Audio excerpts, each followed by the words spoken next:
In the Dexter novels by Jeff Lindsay, only a handful of people ever discover that Dexter Morgan is a serial killer, and each discovery changes everything. So in this video, I'm going over every single person who knew Dexter's secret in the original novels, starting with Harry. Harry Morgan didn't just know that Dexter was a serial killer, he created him. As Dexter's adoptive father and a Miami police detective, Harry had complete knowledge of Dexter's nature from childhood and made the conscious decision to shape it rather than stop it. Harry adopted Dexter as a young boy who was already showing clear signs of sociopathy and what the books call the dark passenger. This happened after Dexter witnessed his mother's brutal murder, a trauma that fundamentally broke something inside him. Instead of seeking treatment or turning him over to psychiatric professionals, Harry realized that Dexter would never be normal and decided to guide his violent urges in a specific direction. This is where the famous Code of Harry comes from. Harry established the rules that Dexter would only kill other killers, teaching him everything about how to stay hidden, manage evidence, and control his urges without getting caught. Harry knew about every single one of Dexter's kills because he was actively monitoring his actions and emotional development. What makes Harry unique among everyone on this list is that he didn't discover Dexter's secret, he cultivated it. He saw the darkness in a traumatized child and made the calculated decision to weaponize it against people he viewed as deserving targets. Harry's early death meant his influence continued through Dexter's memories and internal conscience, but he was the only person who completely understood and shaped Dexter's serial killer persona from the very beginning. He's the architect of everything Dexter becomes. The relationship between Harry and Dexter is central to the entire book series. It's equal parts father-son dynamic and mentor-apprentice training, establishing the psychological foundation for Dexter's adult vigilante activities. Brian Moser represents the most complex discovery on this list because he didn't investigate or stumble onto Dexter's secret. He recognized it instantly through shared trauma and similar psychology. Brian is Dexter's biological brother who was separated from him after their mother's murder. While Dexter was adopted by Harry and trained to channel his violence, Brian developed independently as a serial killer with no code or restrictions. He surfaces in the first novel, darkly dreaming Dexter as the ice truck killer. The moment Brian encounters adult Dexter, he immediately recognizes the sociopathy and urge to kill that they both share. To Brian, murder is simply an expression of their true selves, and he views Dexter as a kindred spirit who's been corrupted by Harry's artificial moral framework. Brian doesn't just understand Dexter's methods and psychology, he actively tries to recruit him. He wants Dexter to abandon the Code of Harry entirely and join him in pursuing their violent desires without restriction or guilt. Their bond is primal, forged by shared childhood trauma and mutual understanding of their dark passengers. What makes Brian's knowledge different from everyone else is that it comes from empathy rather than investigation. He doesn't judge Dexter or try to stop him. Instead, he sees Dexter as incomplete, held back by Harry's rules from achieving his full potential as a predator. Brian represents the path Dexter could have taken without Harry's guidance, and his unconditional acceptance of Dexter's nature creates a temptation that challenges everything Dexter has been taught about controlling his darkness. Deborah Morgan's discovery is the most emotionally complex on this list because it develops gradually and creates an impossible conflict between family loyalty and professional duty. As Dexter's adoptive sister and a Miami police detective, Deborah initially trusts Dexter completely. She relies on him both intellectually and emotionally, often turning to him for guidance on cases and personal problems. This makes her eventual discovery feel like a betrayal of everything she believed about their relationship. During the ice truck killer case, Deborah starts uncovering facts that implicate Dexter in suspicious circumstances. She observes his unexplainable connections to Brian in various crime scenes, noticing behavioral patterns that don't align with his cover story as a forensic specialist.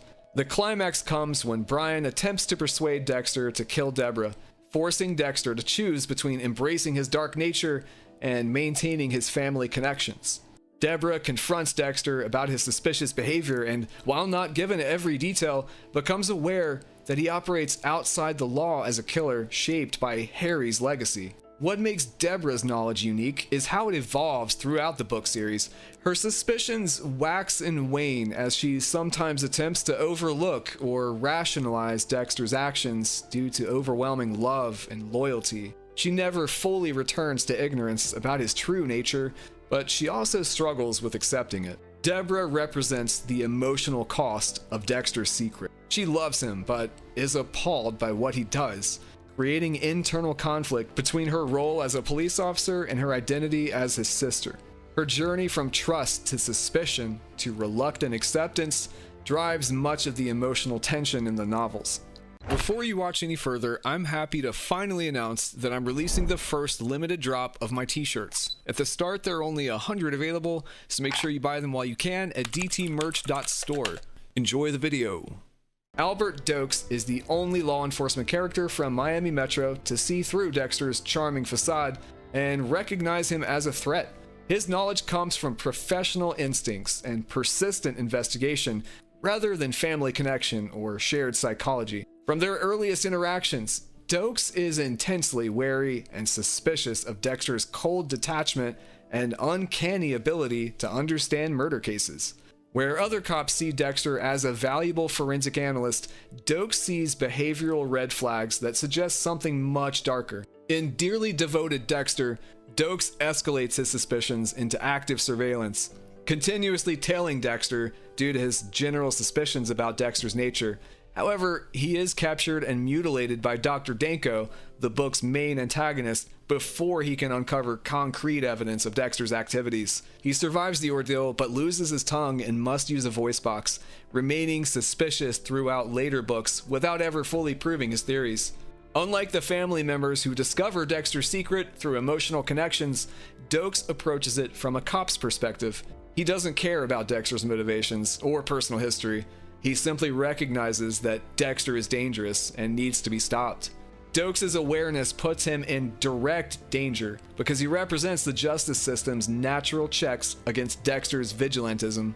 His pursuit acts as a constant reminder of how close Dexter always is to being caught by someone who won't be swayed by family loyalty or personal affection. The cat and mouse dynamic between Dokes and Dexter creates some of the most suspenseful moments in the book series, with Dokes serving as the primary threat to Dexter's continued freedom. Before we get into the remaining characters, let me remind you to subscribe if you're enjoying the breakdown of the Dexter novels. Trust me, the final two discoveries are just as fascinating as the ones we've covered. Bernard Alon represents a different type of discovery entirely. He's not a family member or colleague, but an antagonist who appears in Double Dexter as someone who uncovers Dexter's nature through his own criminal expertise. Elon discovers Dexter's secrets by witnessing one of his kills and subsequently becomes a copycat killer who attempts to replicate Dexter's methods. What makes him dangerous is that he doesn't want to arrest Dexter or save victims.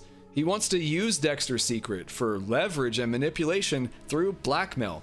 Instead of being horrified by what Dexter does, Bernard finds it intriguing and seeks to exploit it for his own purposes. He attempts blackmail and psychological manipulation, viewing Dexter as a useful tool rather than a threat to society. The battles between Bernard and Dexter are intellectual and psychological rather than physical. Bernard recognizes that Dexter is far more dangerous and unique than he appears to be as a forensic analyst, and their confrontations become exercises in criminal minds trying to outmaneuver each other. Bernard's knowledge differs from everyone else because it comes from a place of twisted respect rather than family obligation, professional duty, or shared psychology. He appreciates Dexter's skill while attempting to control and manipulate it for his own benefit. The final entry on this list is perhaps the most disturbing because it involves children. Aster and Cody are Rita's children who become Dexter's stepchildren when he marries their mother, and their knowledge of his secret is more implied than explicit. Both children display troubling sociopathic tendencies themselves, picked up after experiencing their own childhood trauma.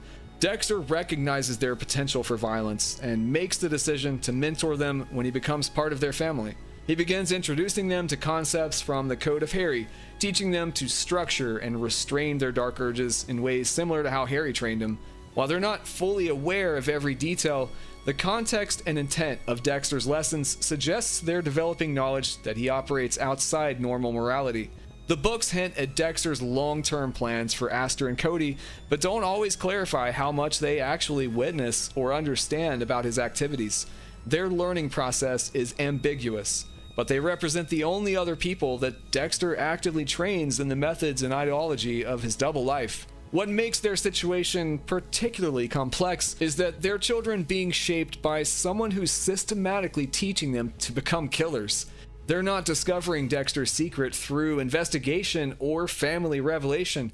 They're being groomed to continue his legacy. Rita Bennett represents one of the most psychologically complex cases of willful blindness in the entire Dexter book series.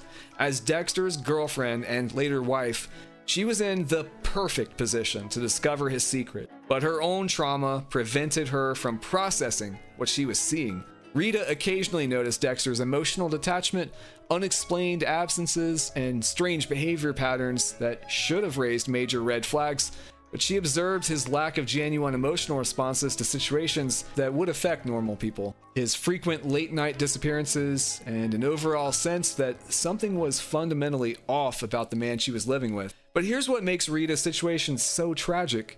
Her psychological makeup prevented her from pursuing these observations. Having survived an abusive relationship with Paul, Rita was psychologically conditioned to value stability over investigating potential problems. She had rebuilt her entire world around the idea that Dexter represented safety and emotional consistency. Rita actively suppressed her doubts because acknowledging Dexter's true nature would have shattered her carefully constructed sense of security. She rationalized his emotional detachment as stability, attributed his mysterious absences to work stress, and shut down any thoughts that might threaten her psychological well-being. This represents a real psychological phenomenon where trauma survivors overlook warning signs to maintain their sense of security. It's not that Rita was stupid or completely oblivious. Her mind was protecting her from information that could destroy her recovery from previous abuse. In real-life parallels, families of serial killers like Ted Bundy and Dennis Rader often remain completely unaware despite living with the perpetrator for years. The human capacity for psychological denial when it serves our emotional needs is much stronger than most people realize. In the books, LaGuerta is a completely different character than her TV counterpart. Not only is her name Mijdia and not Maria, also her relationship with Dexter is far more dangerous and complex. Book LaGuerta is portrayed as a highly intelligent sociopath who becomes obsessed with Dexter in ways that create tension but don't ultimately expose his secret. Unlike the TV series where LaGuerta is depicted as an ambitious but generally decent person, the novels describe her as a sexual predator and psychological manipulator who develops an unhealthy fixation on Dexter. Her obsession initially stems from sexual attraction, but when Dexter doesn't reciprocate her advances, her wounded ego drives her to investigate him more closely through surveillance. What makes LaGuerta particularly dangerous is that her own sociopathic nature makes her more perceptive to similar traits in others. She recognizes something familiar in Dexter's emotional detachment and manipulative capabilities because she operates from the same psychological framework. LaGuerta constantly follows Dexter around and creates opportunities to be alone with him, not just for romantic purposes, but because she's studying him. Her sociopathic intelligence allows her to see through the charm and helpful facade that fools everyone else at Miami Metro. She becomes increasingly suspicious when Dexter remains emotionally unavailable despite her escalating manipulations. For someone accustomed to controlling and influencing others, Dexter's resistance signals that he's operating on a different level than normal people. In the first book, LaGuerta dies during the confrontation with Brian when she follows Dexter to the shipping container where Deborah is being held. Her death occurs due to jealousy rather than suspicion of his true nature. She followed him out of romantic obsession, not because she had discovered his secret.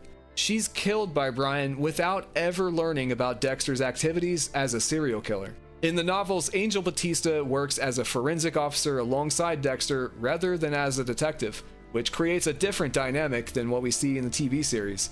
While generally trusting and loyal, Batista occasionally shows professional curiosity about some of Dexter's methods and insights that seem almost too perfect. Batista questions some of Dexter's uncanny insights into killer psychology, wondering how someone can be so consistently accurate in predicting criminal behavior. He notices Dexter's unusual composure around gruesome crime scenes that would disturb most forensic professionals. But here's what protects Dexter. Batista's friendship creates cognitive dissonance when he notices these inconsistencies. His personal loyalty to Dexter prevents him from pursuing suspicions seriously because he doesn't want to believe anything negative about someone he cares about. Any suspicions Batista develops remain at the level of professional curiosity rather than serious investigation. He might wonder how Dexter seems to understand killers so well. He explains it away as natural talent rather than personal experience. The friendship creates a protective barrier that prevents deeper investigation. Batista trusts Dexter personally, which makes him dismiss professional doubts that might otherwise develop into real suspicions. Several Miami Metro officers occasionally notice Dexter's unusual behavior patterns, exceptional insights, or emotional detachment, but these observations never coalesce into serious suspicion. The institutional culture of law enforcement, combined with Dexter's reputation as a skilled forensic analyst, provides natural cover for any unusual behavior. Colleagues sometimes comment on Dexter's unusual calm around violent crime scenes that would disturb most people. Some notice his uncanny ability to understand killer psychology in ways that seem to go beyond professional training. But Dexter's professional competence and helpful nature create a protective reputation that explains away any quirks. Dexter, being someone consistently useful and reliable, generally made his coworkers tend to dismiss unusual behaviors as harmless eccentricities. The institutional setting also works in Dexter's favor. Police departments are full of people with unusual skills, dark senses of humor, and emotional detachment as coping mechanisms. Dexter's behavior doesn't stand out as dramatically as it might in other professional environments. Any doubts that colleagues develop are dismissed as professional quirks rather than signs of a double life. The culture of law enforcement normalizes exposure to violence and psychological analysis of criminals, making Dexter's expertise seem like natural talent rather than personal experience. Throughout the book series, various criminals and targets realize something is wrong with Dexter in their final moments, but these realizations come too late to matter. These characters represent the narrow window between discovery and elimination that defines Dexter's methodology. Some victims recognize Dexter's true nature during his kill ritual when he reveals himself before finishing them off. The moment they understand what's happening, they're already restrained and facing inevitable death. Certain antagonists piece together clues about his activities through their own criminal networks or investigative skills, but they usually make this discovery while already being hunted by Dexter. These discoveries are always followed immediately by their elimination, ensuring that their knowledge dies with them. This creates a pattern where the people most capable of exposing Dexter, other criminals who understand predatory behavior, are also the people he's most likely to target. The tragic irony is that the characters who get closest to understanding Dexter's true nature are the ones whose deaths are most justified by his code. They see him clearly because they recognize a fellow predator, but that recognition comes in the context of their own criminal activities that mark them for elimination. These near discoveries show how Dexter's methodology creates its own protection. Anyone smart enough to figure him out is usually someone he has legitimate reason to kill anyway. It takes crazy to recognize crazy. The novels maintain Dexter's secret much more tightly than the TV series, which eventually revealed his identity to multiple characters. Jeff Lindsay's books focus on the psychological tension of maintaining a double life with only a tiny circle of awareness. This creates a different dynamic where each discovery carries enormous weight because it's so rare. When you think about what happened to the victims of the ice truck killer, you are reminded of the gruesome dismemberment and hopelessness they felt at the hands of a madman. Brian Moser hunted down women and dismembered them for weeks in the attempt to get his brother back to him. Until his death, everything he did was done to get Dexter to remember what happened to them as children. They were blood brothers in more ways than one. Dexter didn't realize it at the time, but the killer he was seeking out was his own brother. After a decades-long pursuit trying to reconnect with Dexter, Brian Moser finally snapped and went on the offensive. He kidnapped Dexter's foster sister Deb and used her as bait to make Dexter come to him. We see in Original Sin that Brian first tried to approach Dexter in a normal way, asking to have a seat at his table and then kindly stepping away when Dexter tells him the seat is taken. But that didn't deter him from stalking Dexter for many years after that. Brian followed Dexter so closely that he knew he was a serial killer. He probably watched Dexter from the shadows so often that he could outline his earlier kills easier than anyone else. Brian knew that Dexter was just like him, in a way, and he wasn't going to let his brother slip away again. Eventually, Dexter did put the pieces together. He realized that the ice truck killer was leading him to what turned out to be their childhood home. When Dexter arrived, he instantly recognized where he was, and he finally recognized his brother, Brian, or as Dexter called him, Biney. Up until that point, he and everyone else believed that Brian was a doctor named Rudy Cooper. That's how Brian tricked Deb into dating him and how he managed to get away with the murders he had been committing all over Miami. In that instance, Dexter realized that all of the clues and all of the conniving was meant to lead him back to his diabolical biological brother. Brian figured that if they were reunited, he and Dexter could finally live their truth as killers. But first, they had to cut ties to Dexter's previous life and fake family by killing Deb together. Unfortunately for Biney, Dexter wasn't about to play his game. In his final 24 hours, Brian Moser completely wasted his time on a pipe dream. He started by coaxing Deb away from work and onto a boat he rented for his fake proposal. He had decked the entire thing out with lights, rose petals, and champagne. That means he spent part of his final day alive wasting tons of money, time, and energy on a plan that wouldn't even pan out in the end. He lured Deb onto the boat he rented and proposed to her before choking her out and kidnapping her. Not the way most girls dream of their proposals. By the time she went missing, Dexter had already figured out that Brian was the ice truck killer and was in hot pursuit. But that is exactly what Brian wanted. Brian stole a car, threw Deb in the trunk next to the body of the man he killed to get it, and drove all the way to the place where he planned to kill her. But his plan wouldn't play out as he'd hoped. The truth is that Brian Moser wasted the final day of his life on a dream that could never be realized. When Dexter saw Deb on a kill table, he knew instantly that he could not kill her. But Brian wasn't having it. He needed Deborah gone if he and Dexter were going to run off into the sunset and live his fantasy life as untouchable serial killer siblings. But Dexter defended Deb, attacked Brian, and the police were closing in. He lived his final day on the run. Finally, he decided to break into Dexter's apartment and kill Deb on his own so Dexter would finally be free of any ties to his foster family and his life with a code. But Dexter anticipated this. He left Deb in the hospital and ambushed Brian, choking him out and carting him off back to his apartment.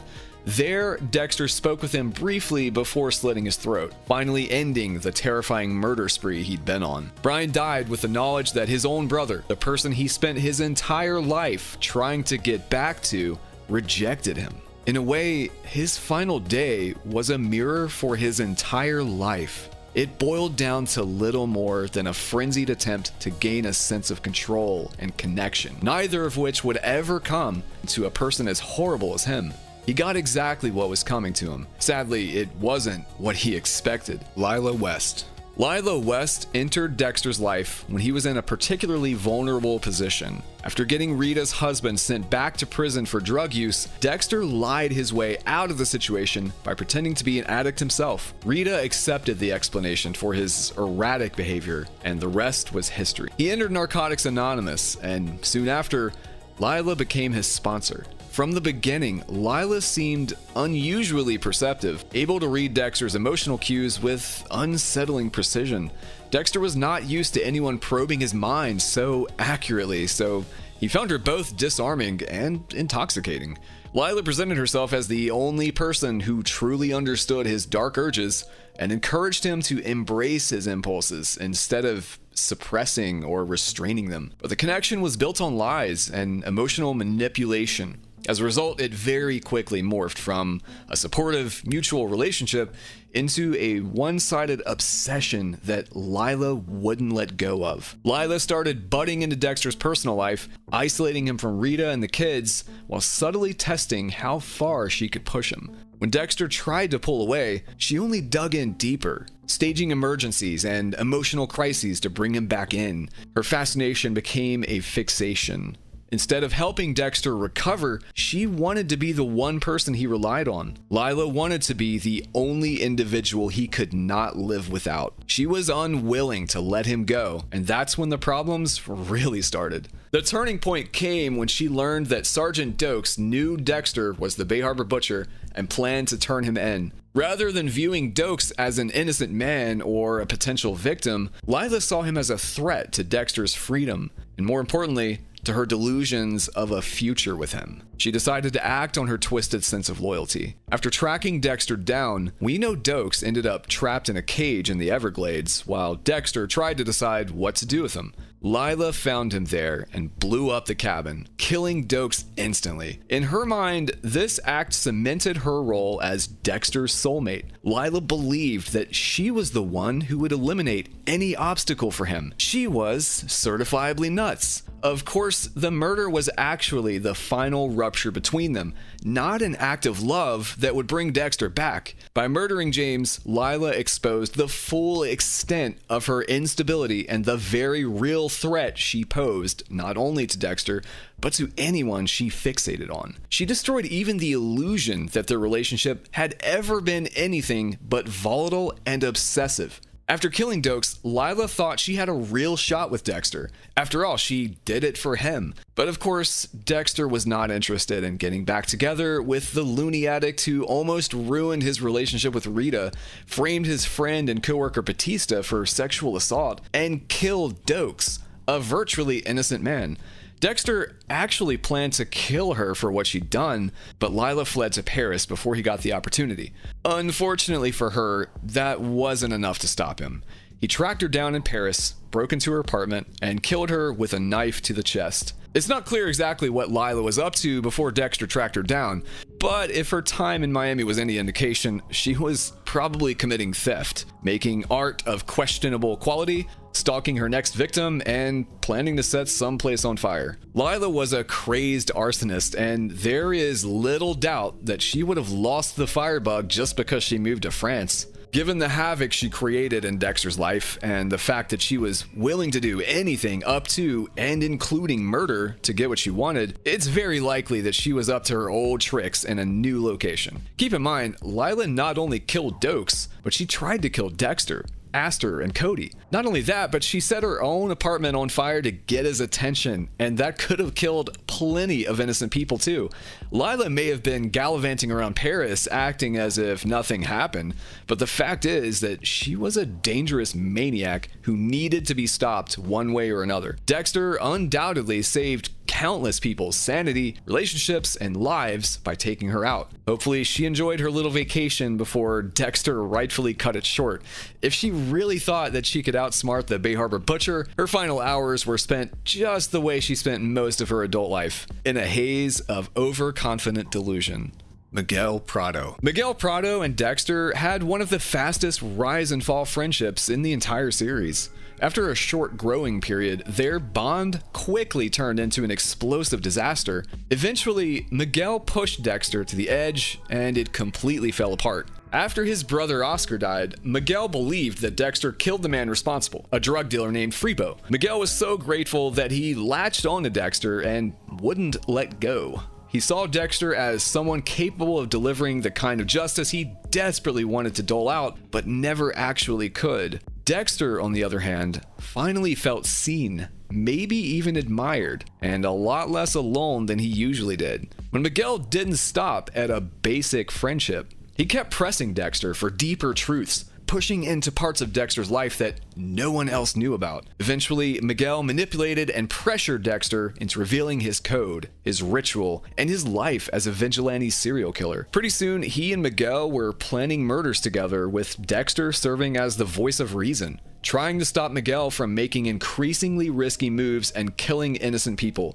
A lot like a role reversal of Harry and Dexter. But Miguel still managed to pervert the entire arrangement and turned their vigilantism into a way to exact personal revenge on his own. Dexter was willing to work with Miguel and train him until Miguel murdered an opposing attorney, Ellen Wolf, just because he didn't want her as a hindrance in court anymore. He completely ignored all of the moral boundaries that Dexter tried to teach him. Dexter realized Miguel had become a dangerous, unpredictable force. Miguel manipulated Dexter, tried to intimidate him, and even outmaneuvered him at times. When Miguel started targeting Lieutenant LaGuerta, Dexter knew he had to go. He saw how crazy Miguel really was, and their brotherly relationship turned into a deadly rivalry. In the end, Miguel's ever-increasing insanity left Dexter with only one option, and he knew he had to eliminate Miguel before any more innocent people died. Miguel spent the last day of his life trying to hunt down and kill his old flame, Maria LaGuerta. She knew that he was responsible for Ellen Wolf's death, and she was going to ruin his life and get him sent to prison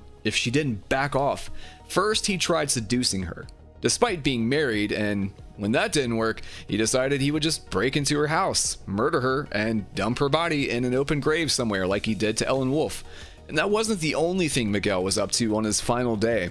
He knew Dexter would never approve of killing LaGuerta, so Miguel began plotting with a local serial killer, the Skinner, to get Dexter taken out before he could stop him from killing Maria or implicate him in any of the other crimes they'd committed together. But Dexter had other plans for him. Dexter knew that Miguel was targeting Maria. He got Maria out of her house the night Miguel planned to strike and lied in wait for him. From there, Miguel was as good as dead. When Miguel broke into Maria's house, Dexter was ready for him. Soon, Miguel's body was found in a public park, left in plain sight, and made to look like a victim of the Skinner. Miguel had a lot of potential. He was intelligent, driven, and charismatic, but he was completely off the rails and needed to be stopped.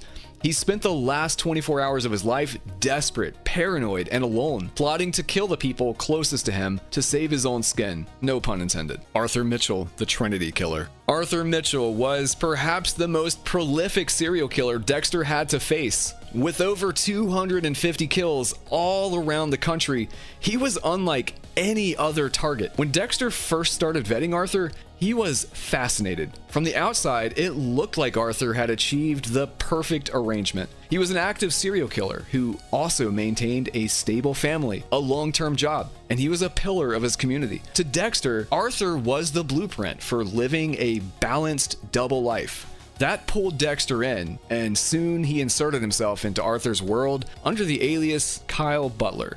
But Arthur operated under intense psychological duress, and that pressure leaked out in terrifying ways. Behind closed doors, his picture-perfect family life was a nightmare of abuse and fear. The more Dexter learned, the more he realized Arthur wasn't a role model. He was a warning. He was just a liar and a killer who ruined his family's life with his insanity. Everything collapsed when Dexter saw the familial abuse up close. Not long after that, Arthur discovered Dexter's real identity, threatened Dexter's family, and struck in the worst way. Arthur knew that his secret was going to be exposed pretty soon. He may not have known everything about Dexter, but Arthur knew he worked for the police and that he could turn him in at any moment. He entered full crisis mode. Arthur dropped his favorite car off at an auto body shop to get it painted a different color. He needed to be incognito, and authorities would have a harder time tracking him if his car looked different. He was planning to go on the run. He raided his own home and stole anything of monetary value from his already traumatized family. He drained his bank accounts as well, managed to escape Dexter's first attempt to catch him, and planned to hit the road and never return to Miami.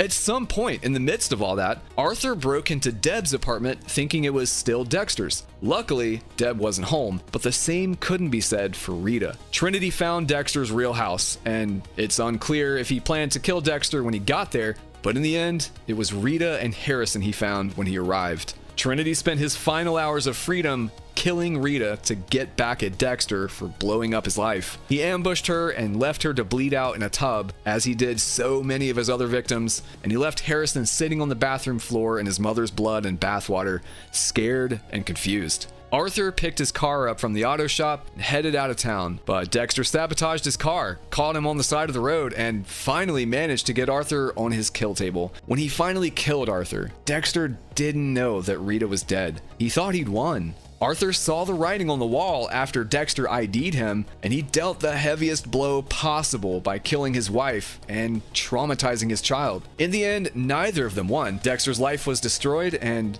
Arthur's life was over.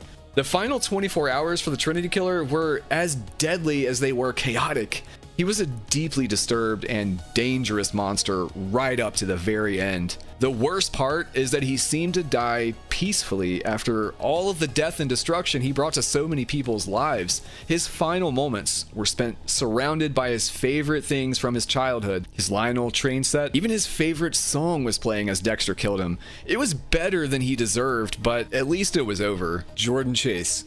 Jordan Chase was a charismatic self-help author and celebrity, but he was a lot more than that. Secretly, he was the ringleader of a brutal group that for years made a sport out of the abduction, torture, and murder of young women around Miami. In the beginning, Dexter was tracking a man named Boyd Fowler. He had no way of knowing at the time how deep everything really went. After taking out Fowler, Dexter realized that the last intended victim, Lumen Pierce, was still alive and saw everything. Dexter tried to send her home and move on with his life, but Lumen was determined to get revenge on the gang of men who tried to kill her and suck Dexter into that process. Realizing that she wasn't going to back down and how disgusting these men were, Dexter reluctantly agreed to help Lumen, and they began tracking everyone involved. It was a long process to find all of them, but Lumen and Dexter managed to get to all of them eventually. But the moment Dexter got close to Chase, things got incredibly complicated. Because of his money and celebrity, Chase seemed untouchable. He wasn't just rich and widely adored, he was surrounded by security at all times, and people would notice if he went missing. And Jordan thrived under pressure, beating the odds and doing whatever he wanted was his entire brand. Jordan knew that Lumen was still alive, and as his friends dropped like flies, he knew they would target him next. But where others might have cracked under the fear, Jordan was solid, weaponizing his influence with poise and even trying to control the police investigation. As Dexter and Lumen systematically eliminated all of the men in his inner circle, Jordan grew more erratic and aggressive. He shifted into survival mode, using every ounce of power to overpower them and regain dominance. After years of deluding himself into thinking he could do anything he wanted, Jordan was stupid enough to think he could kill Dexter, the man who, to Jordan's knowledge, had already killed all of his closest friends with little issue. In his final 24 hours, Jordan Chase was desperately trying to find a way to take Dexter out and get back to his life of killing women in between writing his awful books and tricking people into attending his self-help seminars. He had an ace up his sleeve in the form of his first victim, who he had successfully brainwashed into compliance. He tried to lure Lumen and Dexter to her house to ambush them, but when only Lumen showed up, he had to improvise. He killed the original victim and kidnapped Lumen, used her as bait to get Dexter to show up, and it worked. He managed to get both Dexter and Lumen bound and seemingly at his mercy at the summer camp where it all began for him and the other members of the gang. Unfortunately for Chase, Dexter managed to grab a knife and he used it to get free, and the tables were instantly turned. In the end, Jordan was strapped to Dexter's kill table like everyone else, but it would be Lumen who dealt the deadly blow, and he was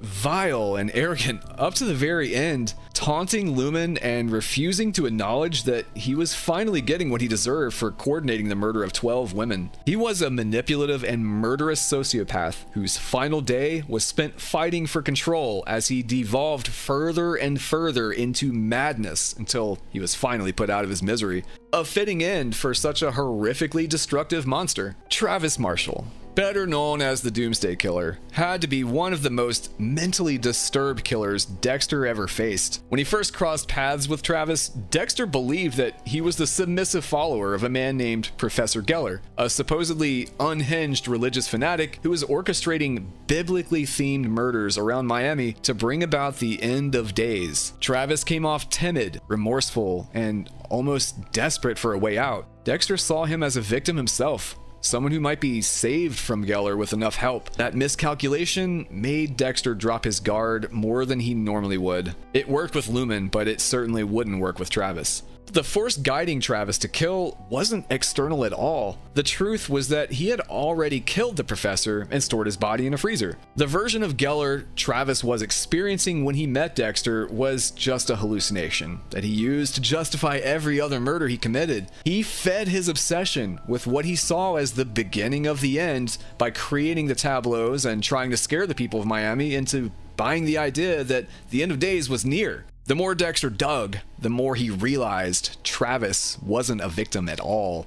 He was the true and only Doomsday Killer. And once Travis sensed Dexter getting close to the truth, he turned on him and saw him as another obstacle to his destiny of fulfilling God's plan for him. Travis grew bolder and more determined than ever to bring about the end of the world. He was already targeting innocent people, including his own sister. He was manipulating the public with the increasingly disturbing apocalyptic rituals. But as Dexter closed in, he saw him as the ultimate threat. He broke into Dexter's house to gather intel, and there he learned that Dexter had a son. He saw a flyer for Harrison's upcoming school event and went there to kidnap him. He planned to sacrifice Harrison during the solar eclipse as the final tableau that would finally bring about the end. Travis went to the tallest building in Miami, killed a cop, and set up a strange altar he planned to use for his final tableau. Harrison was seen as the lamb he had to sacrifice, and the timing had to be perfect. Of course, Dexter tracked them down in the nick of time. He got Harrison to safety and got Travis on his table. The thing is that even though he was a murderer, Travis was certifiably insane. He really believed that he was the catalyst in God's plan to bring about the second coming. As a result, even as he lay on the kill table, he refused to acknowledge that he was wrong, just like the others. He cursed Dexter and died convinced that he was a saint. And Dexter was a beast, interrupting God's plan. His final hours before his demise were filled with confusion and delusion, just like all of the hours leading up to it. In the end, Dexter stopped Travis, putting an end to the doomsday fantasy and proving that his disturbing false prophecy couldn't compete with the cold, harsh reality of a sword to the chest.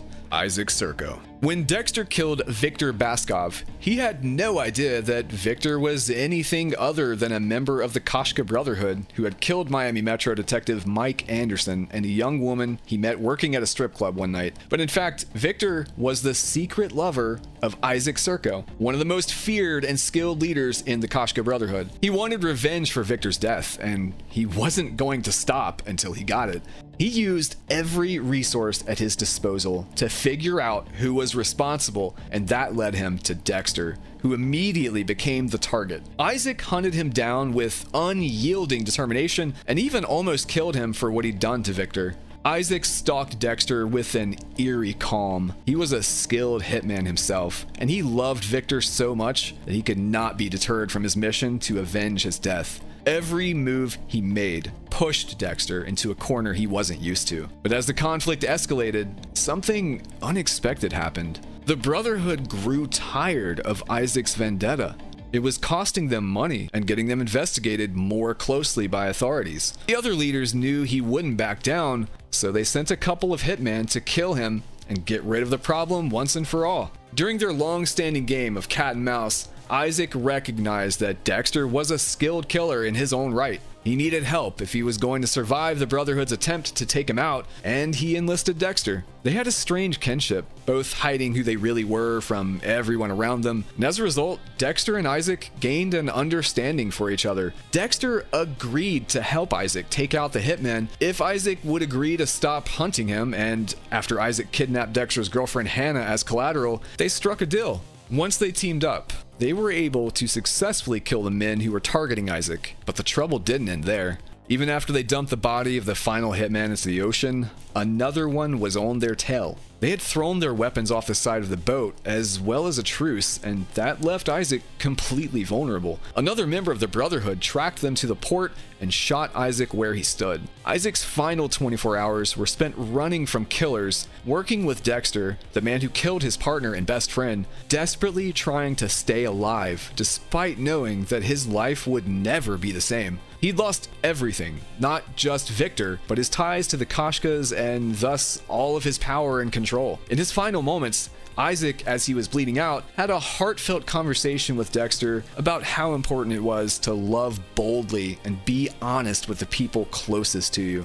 In the end, Dexter mercifully brought Isaac to the area of the ocean where he dumped Victor all those months earlier so they could share a final resting place. His last day was filled with adrenaline, the major high of killing his attacker, and the final low of being killed anyway. It was a roller coaster that ended at the bottom of the bay. On a personal note, Isaac Serko was one of my favorite characters from that season. I thought he did a great job. Rest in peace to the man who played him, Ray Stevenson. Oliver Saxon, the brain surgeon, was a sick freak, but he was also tied directly to the psychiatrist who helped shape Dexter's code, Dr. Evelyn Vogel. That connection turned Dexter's pursuit into something far more intimate than most of the other killers he hunted. Once he learned that the murderer was Dr. Vogel's long-lost son, everything shifted. Saxon carried years of psychological trauma stemming from perceived abandonment. Over time, that bred an intense resentment toward his own mother, who left him in a mental hospital at a young age after he killed his younger brother. Oliver funneled all of that rage into his carefully staged killings to taunt his mother and get back at her for hurting him. Dexter was working as a hunter and protector. He cared about Dr. Vogel and tried to keep her safe from her son, who he knew was a dangerous maniac that wouldn't hesitate to kill anyone if he really wanted to. Oliver tried to get Dexter to back off. He threatened his family and his livelihood, and Dexter couldn't stand for that. The breaking point came when Saxon murdered Vogel right in front of Dexter. After that, it was an all-out war. Dexter cared about Vogel and was more than disgusted by Saxon killing his own mother. If he could do that to his mom, Dexter knew that there was nothing stopping him from hurting his friends and family. He knew he had to take Saxon out as soon as possible. But Saxon wanted to move on. He didn't want to be penned for his previous murders, and he didn't want to be in a standoff with Dexter anymore. He urged Dexter to drop it all and let it go before things got ugly. He was going to leave Miami and move on now that his mother was dead, but Dexter wasn't prepared to leave Saxon alive to continue killing. He submitted footage of Saxon's gruesome crimes to the media to draw him out, and it worked. Saxon saw the news broadcast and knew that Dexter was the one who blew up his spot. After that, he couldn't help himself. He needed to get revenge. After tormenting his own mother for weeks before slitting her throat, Oliver Saxon's final 24 hours were spent trying to get to Dexter while evading police. He made the grave mistake of breaking into Dexter's apartment to try and kill him in his sleep, but Dexter was ready for him. Saxon was a lot of things, but suicidal wasn't one of them. With Deb's gun to his head and a needle in his neck, he knew he was powerless. All of his planning, stalking, and killing culminated in him being strapped to the same chair he had killed so many other people in. But Dexter couldn't do it. He wanted to start a new life with Hannah and Harrison in Argentina, and he wanted to give Deb a win. He left Saxon there bound to that chair and turned him over to Deb, thinking that would be the end of it. But Saxon found a way out, which is what crazy psychopathic serial killers do, and what you should expect. He tricked a marshal into letting him free, killed him, and shot Deb, gravely injuring her. She was still alive. She used the last of her strength to call for help and ended up in the hospital, where she later suffered a stroke that left her brain dead. But that wasn't good enough for Saxon. Before he escaped, Deb gave him a nasty wound by shooting him in the arm. He had to get it stitched. So he broke into a veterinary clinic, forced a worker there to stitch him up, and drive him to the hospital where Deb was sure to be in. He planned to finish her off and go on the run, but before he could get close to her, Dexter and Batista stopped him. For the second time in less than 24 hours, he had a gun to his head. He surrendered and was taken into custody. He wasn't admitting to anything while he was in there, but Dexter didn't need him to. He knew the truth. Under the guise of performing a test for gunshot residue, he managed to get alone with Saxon. Dexter provoked him, and Saxon attacked him with a pen to the arm. Dexter was unfazed and used that same pen to stab his sister's killer in the jugular. He bled out in minutes, and that was it. Everything ended for Oliver with that swift strike from Dexter inside the holding room. The brain surgeon believed he could outmaneuver Dexter, even from jail, but he underestimated just how much Deb's demise would impact Dex. After that, nothing would stop Dexter from killing him. Not a jail cell, not a lack of M99 tranquilizer, not even a camera. Saxon should have never pursued Vogel or Dexter, but he was too arrogant to acknowledge that. And his last day was hell as a result. He was a caged and desperate animal with a thorn in his paw. He sealed his fate when he shot Deborah, and he died on the floor of that holding cell with a hole in his neck. Kurt Caldwell.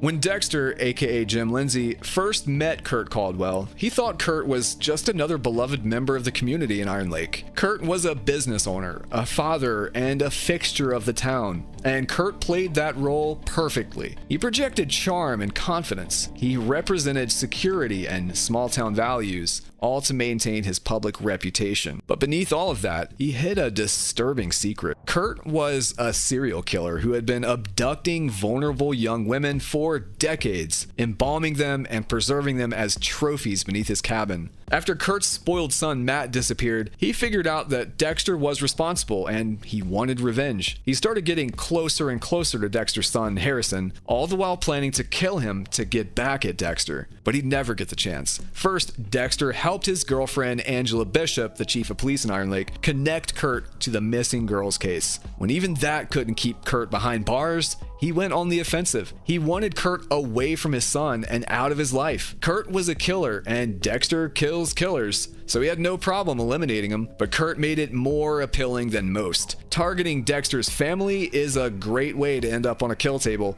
and that would be exactly where Kurt found himself. After he tried to shoot Harrison down like a dog in the snow, there was no saving him. In his final hours, Kurt was doing everything he could to get back at Dexter. He tried to kill Harrison. He had Dexter kidnapped so he could watch it happen. He burned down Dexter's cabin in an attempt to draw him and Harrison outside to be gunned down by him. He took time out to leave Chief Bishop an anonymous note indicating Dexter and his son's death, complete with the screws from Matt's surgery that couldn't be destroyed in the incinerator that Dexter used to destroy Matt's body. He wanted to ruin Dexter's life, and he almost did, but he wouldn't live to see the fallout. Kurt returned to his remote cabin after he realized that Dexter wasn't inside his burning house, but instead in the trophy room he had managed to hide for so many years. That is where Harrison and Dexter ambushed him. They knocked him out, took him back to his precious trophy room, and killed him. He never saw it coming. He envied the relationship Harrison and Dexter had, and he died knowing that his sick past was going to be discovered by all of the people in Iron Lake, the people who used to adore him. He wasted his last day seeking revenge and self-gratification, and suffered a death he never saw coming. Kurt wasted his final days trying to outsmart Dexter, but when all was said and done, his body and his legacy as a small-town hero went up in flames. Leon Prater. Leon Prater was the megalomaniac billionaire Dexter met after he left Iron Lake to find Harrison in New York. Leon built his empire from the ground up, but once he got a taste of power, he never let go. His parents were killed by a drunk driver when he was just a child, and from there, his obsession with serial killers was born. He used a great deal of his money to track them down and make them beholden to him. Leon gave them all strict rules along with large sums of money, a gravy train that would end if they didn't do exactly as he said. That is how he met Dexter. He wanted to secure a different killer, a man named Ronald Red Schmidt, who had taken to killing rideshare drivers around New York to avenge his father's suicide. Instead, his henchman, Charlie, picked up Dexter, believing him to be the killer that Leon had in his crosshairs. But Dexter had already killed Ronald, and he planned to do the same to every other killer Leon had recruited. And that's exactly what he did. One by one, Dexter killed almost all of them. Only one, Al Walker, was able to get away before Dexter could take him out. He may have gotten to most of them, but unfortunately for Dexter, he was also being hunted. His old colleague, Angel Batista, was hot on his trail. He knew that Dexter was the real Bay Harbor Butcher, and he was going to unravel his fake life in New York and bring him to justice or die trying. Over time, Angel dug deeper into Dexter's new life in New York. He found his son, his apartment, spoke with his landlord, and even set the local authorities onto him. When none of that was enough to shake Dexter, Angel started following him on his own, planning to catch Dexter in the act. But Dexter was too keen to allow that to happen, and eventually even the police stopped being of any assistance. That is when Angel got desperate. He used the photos he'd taken of Dexter meeting with Leon Prater to his advantage. He went to see Leon and let him know that Dexter was most likely going to try and kill him. But everything fell apart from there. In his final 24 hours, Leon was worried about a few things. He had to finish organizing and preparing for his annual gala honoring the New York Police Department. But given Angel's visit, he also had a larger problem on his hands. He needed to get to the bottom of whatever Dexter was up to by infiltrating his group, and fast. Prater understood everything Batista told him about Dexter. Charlie messed up in thinking that she brought Red to the dinner that first night. Instead, one of the most prolific serial killers was in his midst all this time, and no one was the wiser. Leon is a proud man, and he didn't appreciate being played like that, no doubt, but any anger he had towards Dexter was overshadowed by his desire to possess and control him. As he set his staff to work preparing the gala, he went to work tying up Angel, bringing him down to his vault and tricking Dexter into thinking that he still had no clue about his real identity. He knew Dexter wanted to meet to discuss how Charlie confronted and threatened Harrison, so Leon used their previous arrangement as a ploy to get Dexter in front of him. He plotted with Charlie to force Dexter into a position where he had no choice but to kill Batista in front of them to cement his loyalty to keep his life of anonymity. But Dexter wasn't going to kill Batista. When Dexter arrived, Leon got him down to the vault no problem, and all the while, Dexter thought he had the upper hand. But in no time, Charlie's gun was on his scalp, and Dexter was praying to a god he didn't believe in, just hoping to stay alive. Angel was his friend, and perhaps more importantly, he didn't fit the code at all. So Dexter freed Batista, thinking they could work together to escape Leon, but he didn't react how Dexter had hoped. Batista immediately attacked Dexter as soon as the restraints were cut off, and as he tried to strangle Dexter to death for all he'd done to the people he loved, Leon shot him in the back. Batista was as good as dead, and this time, Leon was the killer. For the first half of his last day alive, Leon thought he was going to get away with everything, just like he always had. He was showing face at his gala, pretending to be a philanthropist with a heart of gold, while Dexter was trapped in his vault with nothing more than Batista's decaying body, a dying cell phone, and 3 days to live at most. Leon thought he'd won, but soon enough, Dexter called Harrison, had him get into the gala under false pretenses, and work his way towards Dexter so he could get free and take care of Leon. The plan worked initially, but fell apart in no time. Unfortunately for Dexter, Leon spotted Harrison soon after they broke him out of the vault and used him to bring Dexter back. Much like Kurt,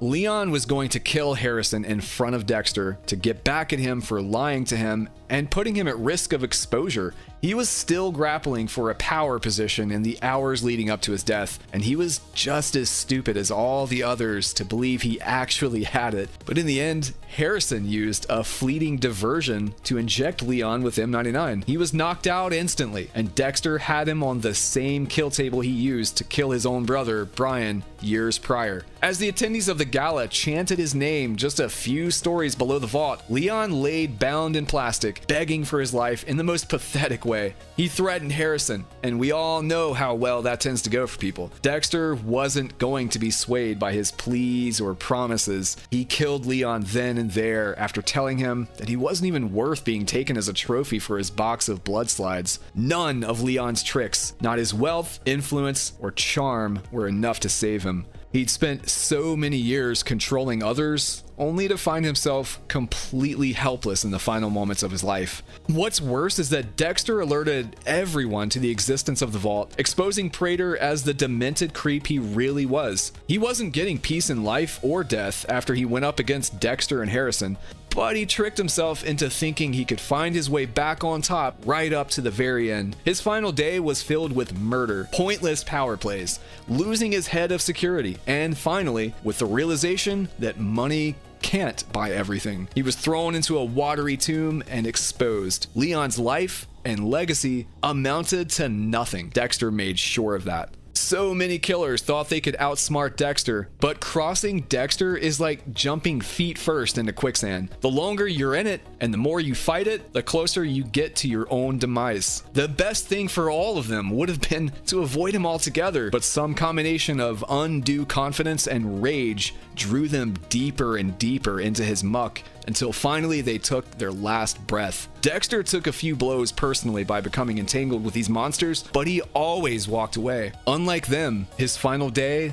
is yet to be seen. Nurse Mary. It all starts with Nurse Mary, a seemingly normal nurse who's actually a serial killer preying on patients, including Harry Morgan. Once Dexter uncovers the truth, and that was when I realized that Nurse Mary just might be a fellow traveler.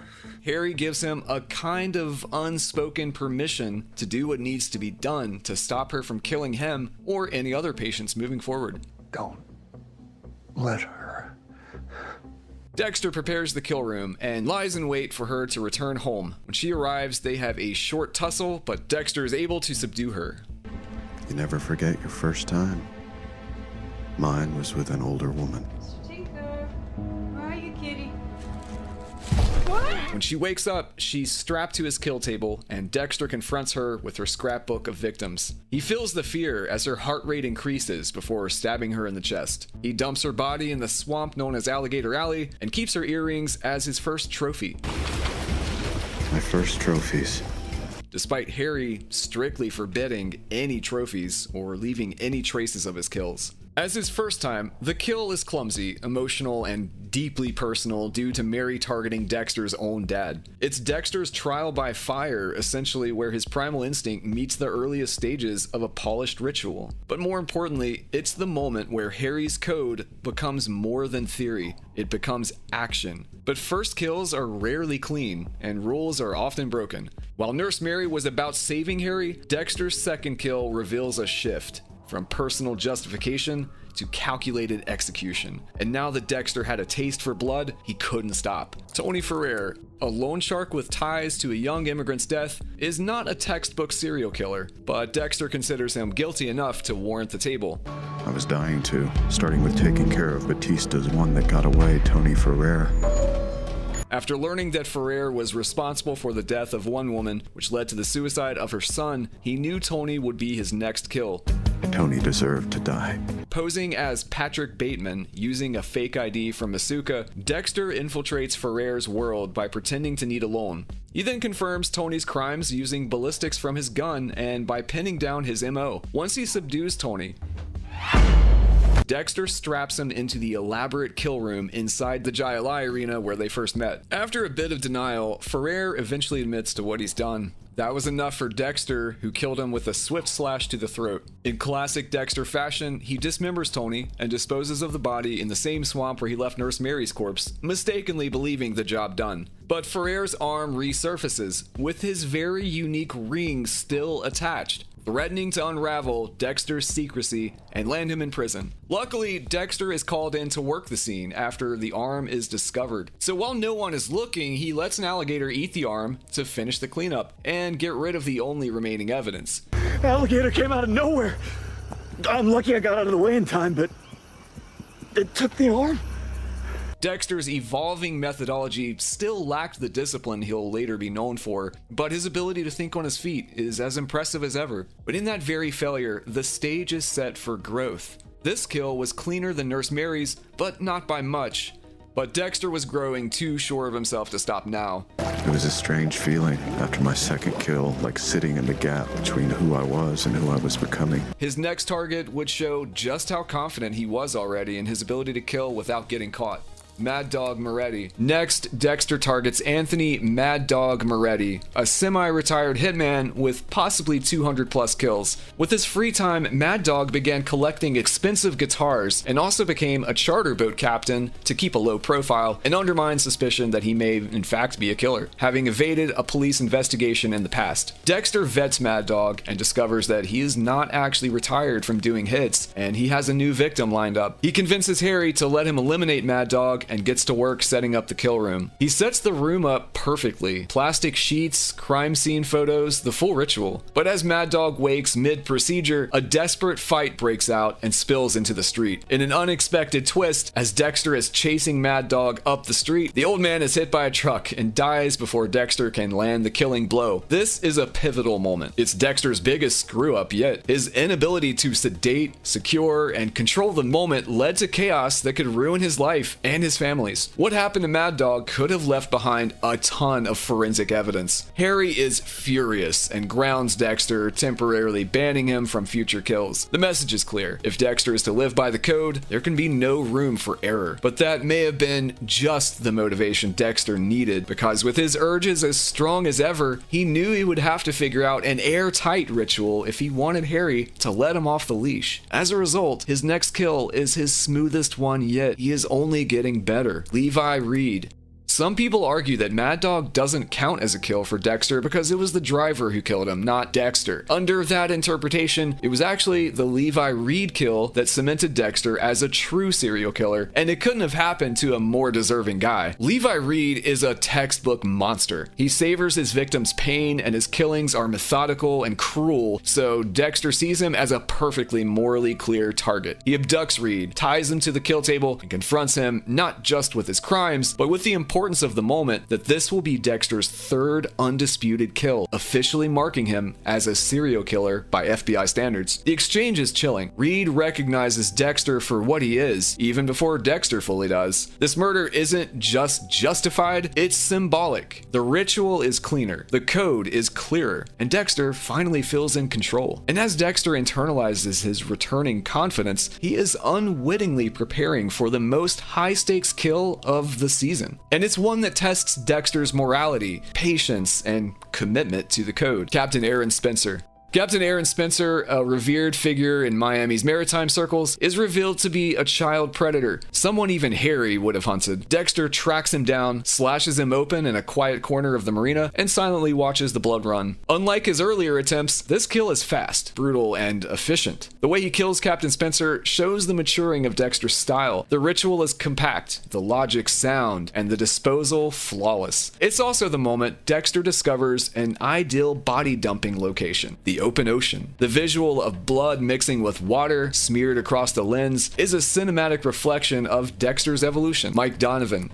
Mike Donovan was a respected child choir director in Miami who hid a horrifying secret. He kidnapped and murdered young boys, burying their bodies to hide the evidence. Dexter discovered Donovan's crimes and carefully planned his capture. He waited in the back of Donovan's car, and when the killer got in, he wrapped a wire around his neck and made him drive to the location where he buried the bodies. Dexter surrounded Donovan with evidence of his atrocities, photographs of the missing boys, and the skeletal remains he had hidden away. Strapped to the table and forced to face the truth, Donovan begged for his life. He explained to Dexter that he couldn't help it, couldn't stop himself. Dexter coldly explained that even though he understood that feeling, the feeling of being a slave to murderous urges, Donovan's crimes were against children, and that left no other option. After collecting a drop of blood for his slide, Dexter used a reciprocating saw to slice through the predator's neck. Jamie Jaworski. Jamie Jaworski was a valet who filmed himself raping and murdering women in his free time. Dexter stalked him after watching one of his disturbing snuff videos and confirmed that Jaworski was the man in the video based on a very distinct matching tattoo. Dexter stalked him one night and found him stealing copper from a construction site. Once Jaworski was subdued, Dexter bound him to an impromptu kill table made of sheetrock and explained that justice was finally catching up with him, sliced his cheek to collect a blood slide, and then cut his head off with a meat cleaver. Jaworski was unapologetic to the very end, telling Dexter that he did kill the woman in the film, Jane Saunders, but he was not sorry. Those heinous parting words probably made killing him all the sweeter for Dexter. Matt Chambers. Matt Chambers was a reckless drunk driver who had killed multiple people in separate accidents. Yet he always managed to escape punishment by changing names, faking evidence, and manipulating the system. Dexter posed as a fellow drunk one night at a bar to get closer to Matt, eventually capturing him without rousing suspicion. In the kill room, Dexter laid out Chambers' history of vehicular manslaughter, surrounding him with reminders of the lives he had taken. Chambers realized his luck had finally run out. Dexter, calm and methodical as always, performed his ritual: the cheek slice, the blood slide, and finally the fatal knife to the chest. Jorge Castillo. Jorge Castillo ran a human trafficking operation out of his Miami marina, smuggling Cuban immigrants and murdering those who could not pay their debts. Dexter uncovered his crimes after finding one of Castillo's imprisoned victims. Dexter cornered Jorge in his own garage, where he had already set up the plastic kill room. Strapped to the table, Dexter forced Jorge to face the evidence of those he had exploited. Unmoved by Jorge's excuses, Dexter collected his blood sample and drove the knife into his chest, putting an end to his cruel trade. Valerie Castillo. Valerie Castillo, Jorge's wife, was deeply involved in the trafficking ring. She also tricked the immigrants into trusting them, only to betray them when they couldn't pay up. Dexter considered her equally guilty and set her up in the kill room alongside her husband. Jorge and Valerie tried to plead for mercy, but Dexter had no sympathy for them, seeing as they were racist murderers, luring desperate migrants to their deaths. He performed his ritual on her as well, slicing for the blood slide before stabbing her in the chest, executing both partners in the same night. Due to a time crunch, Dexter was only able to dismember Jorge, but had to toss Valerie into the sea in one piece. Later, ITK retrieved her body, and it was soon found by police. Dexter had to make it look as if Jorge killed his own wife and skipped town to avoid an investigation. Dr. Emmett Meridian. Dr. Emmett Meridian was a wealthy psychiatrist who preyed on his patients' vulnerabilities, manipulating them into committing suicide to feel powerful. Dexter looked into him after a series of suspicious suicides linked back to him and confirmed his pattern of exploitation. Once captured, Meridian was restrained in plastic in one of Dexter's carefully prepared kill rooms. Dexter confronted him with the files of the women he had driven to their deaths, forcing him to acknowledge his guilt. Unlike most victims, Meridian seemed fascinated by Dexter's dark side, but his curiosity could not save him. After performing his ritual, Dexter killed him by suffocation with plastic wrap before finishing him with a knife. Brian Moser. Rudy Cooper, the ice truck killer. Brian Moser, revealed as the ice truck killer, was not just Dexter's adversary, but also his long-lost biological brother. Unlike Dexter, Brian had fully embraced his homicidal impulses, dismembering prostitutes and taunting Dexter with staged crime scenes meant as messages. After Brian kidnapped Deborah and prepared to kill her, Dexter was forced into a devastating choice: embrace his brother's darkness or protect his foster sister. In the finale, Dexter subdued Brian in his apartment and bound him in his final kill room. The moment was highly emotional. Dexter longed for a bond with someone like him, but Brian's obsession with killing made coexistence impossible. With visible pain, Dexter slit Brian's throat, leaving the scene staged to look like a suicide. Little Chino. Little Chino was a towering enforcer for a gang known as the 29th Street Kings. He killed people with a machete if they crossed the gang or tried to leave it. Chino was incredibly smug. He taunted police and felt untouchable. Dexter originally tried to kill him in the second episode of season 2, but Chino broke free of the restraints and nearly overpowered him, forcing Dexter to retreat, a rare failure that shook his confidence. Determined to finish the job, Dexter tracked him again, shot him with a tranquilizer dart, and brought him to a new kill room. This time, he secured Chino properly, confronted him with the evidence of his brutal murders before killing him with his own machete, finally correcting his earlier mistake. Roger Hicks. Roger Hicks was a bitter, misogynistic car salesman who despised women and murdered them for his own sick pleasure. Dexter uncovered his crimes while pretending to shop for a car and later captured him as he left the lot he worked. On the table, Hicks tried to lie his way out of his predicament. He promised Dexter perks and cars, but Dexter knew he was an expert con man and didn't buy a word of it. He dismantled all of Hicks' lies, leaving him powerless. When Dexter opened up about having problems with Rita, Hicks started to spew vitriol about women, showing no remorse and only contempt. He even tried to get Dexter on his side, but that was his last mistake. When Hicks grossly insulted Rita, Dexter lost his cool. He screamed screamed at Hicks not to talk about his girlfriend that way and impulsively stabbed him in the chest. Of course, Dexter collected his blood slide first, and by killing Hicks, he rid the world of the Predator's lies, his unreasonable hatred of women, and his murderous urges for good. Who knows how many women Dexter saved by taking out Hicks? Ken Olsen. Ken Olsen was not a true serial killer, but a sloppy vigilante desperate to imitate the Bay Harbor Butcher. By the time he ended up on Dexter's radar, Olsen had already killed two men, a drug dealer whom he'd run over with his car, and an abusive husband who he pushed down a flight of stairs. Finally, Olsen staged a clumsy third attempt to kill a thief inside an abandoned train car, but the man got away. His poor imitations enraged Dexter, who prided himself on precision and only viewed other killers as justifiable victims, not low-level thieves, drug dealers, and domestic abusers. After knocking Olsen unconscious in his home, Dexter transported him back to the train car, where he confronted him for his amateur methods. Instead of quietly disposing of him, Dexter turned the moment into a message. He decapitated and dismembered Olsen with a cleaver and left the remains to be discovered by police, sending a warning to other potential copycats. Santos Jimenez. Santos Jimenez was one of the men who murdered Dexter's mother, Laura Moser, with a chainsaw, the event that created his dark passenger. When Dexter tracked him down decades later, Jimenez was working as a tavern owner and was still selling cocaine out of a remote cabin in the Everglades. This kill was different. It wasn't about justice, but about exacting revenge. Jimenez didn't recognize Dexter and mocked his mother, sparking Dexter's rage. A fight broke out, with Jimenez slashing Dexter's leg before being overpowered. Unlike his usual methodical kills using a knife or a similar weapon, Dexter killed Jimenez with a chainsaw, cutting him up just as his mother had been, fueled by raw emotion. He was finally able to get some justice for his mother, but he wasn't able to dispose of the body right then because he had to go back and check on Rita and the kids. When he returned the next night to get rid of the remains, Dokes caught him and confirmed his identity as the Bay Harbor Butcher. Dexter was forced to lock Dokes away in the cabin while he tried to think of what to do with him. Jose Garza. Jose Garza was a drug dealer hiding out in Miami under the alias Christopher Harlow. Garza had been texting Jimenez about making a drug drop at the cabin, unaware that Dexter had already killed him. Dexter decided to text back as if he was Jimenez to lure Garza to the cabin as part of his ongoing plot to frame Dokes as the Bay Harbor Butcher. Dexter found out that Garza had killed a person, making him fair game in his eyes, and if Dokes was found in a remote cabin with a chopped up body, it would be very difficult for him to convince people that he was not the Butcher. Dexter would be able to walk free without having to kill Dokes. Unlike Dexter's usual kills, this one was rushed and sloppy. He returned to the cabin with an unconscious Garza, dismembered him with a handsaw, and left the remains in trash bags in the corner of the small room. For the first time, Dokes begged him not to go through with it, but Dexter had made his decision. He was killing a man just to avoid prison, and that horrified Sergeant Dokes, who had to hear everything from the small cage Dexter had locked him in. The Garza kill marked a dangerous slip in Dexter's discipline and revealed that the Bay Harbor Butcher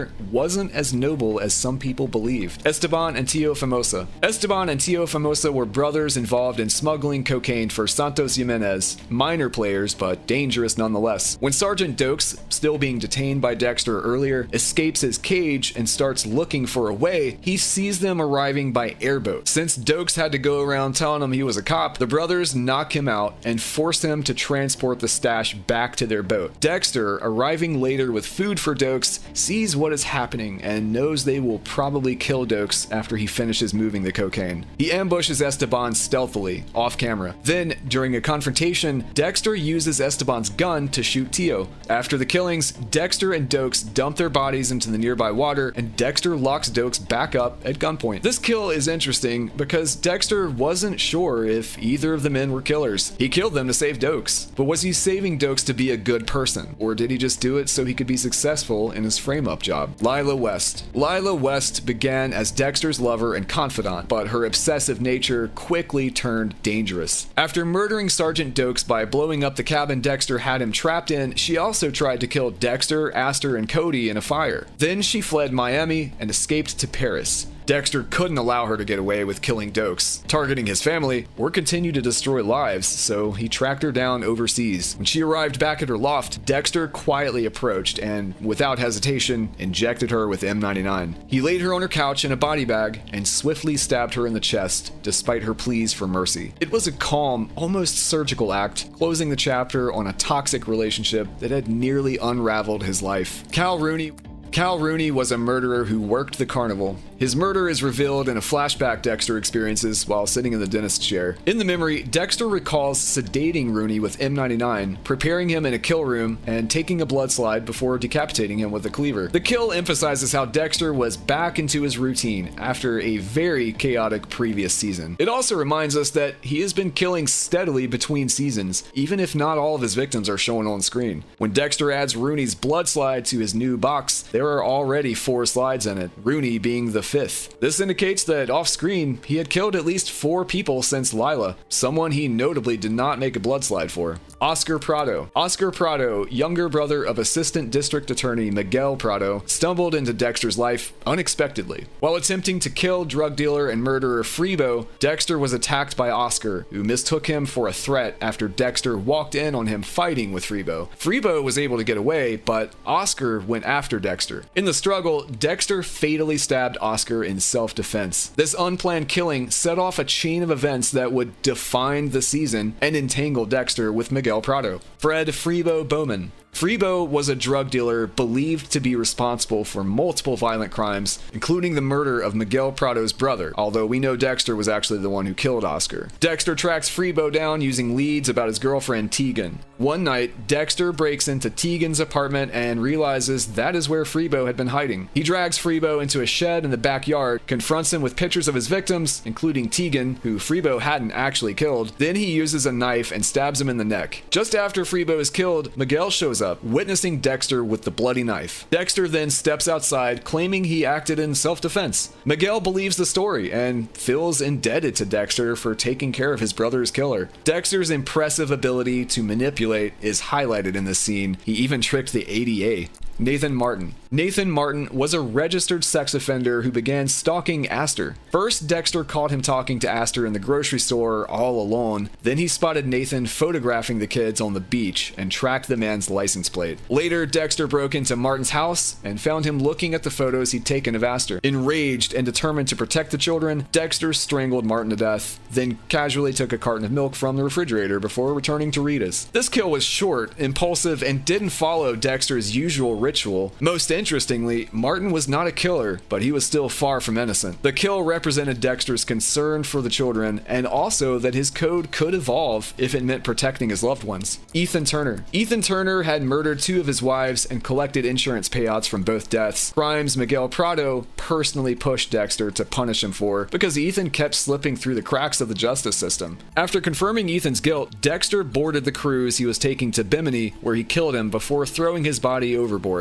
Dexter made it seem as if he wasn't going to kill Turner, but when he suddenly disappeared, Miguel knew Dexter had taken care of him. The kill was significant because it drew Miguel deeper into Dexter's world, exposing that Dexter didn't just kill out of self-defense, but to enact misjustice as he saw fit. Showing this side of himself to Miguel, who was power-hungry and self-important, would end up being a very dangerous decision. Clemson Galt was a professional hitman who ordered the murders of witnesses for drug cartels. This time, Dexter allowed Miguel to participate directly. They abducted Galt after breaking him out of jail before his trial, tied him to the table, and confronted him with his crimes. As Dexter prepared to finish the ritual, Miguel stepped in and drove the knife into Galt's chest himself. For the first time, Dexter shared his method with another person. But instead of finding a true partner, he had unleashed Miguel's hunger for killing without restraint or the discipline of the code. 26. Camilla Fig, longtime family friend and Miami Metro Records clerk, wasn't a code kill, but a mercy killing. Suffering from terminal cancer, she begged Dexter to help end her pain. After wrestling with the morality of it, Dexter honored her request. He brought her a slice of her favorite dessert, key lime pie, laced with a lethal dose of medication. Sitting at her side, Dexter held her hand as she peacefully passed away. For Dexter, it was the first time killing had nothing to do with compulsion or punishment. It was an act of compassion, a true mercy killing. Miguel Prado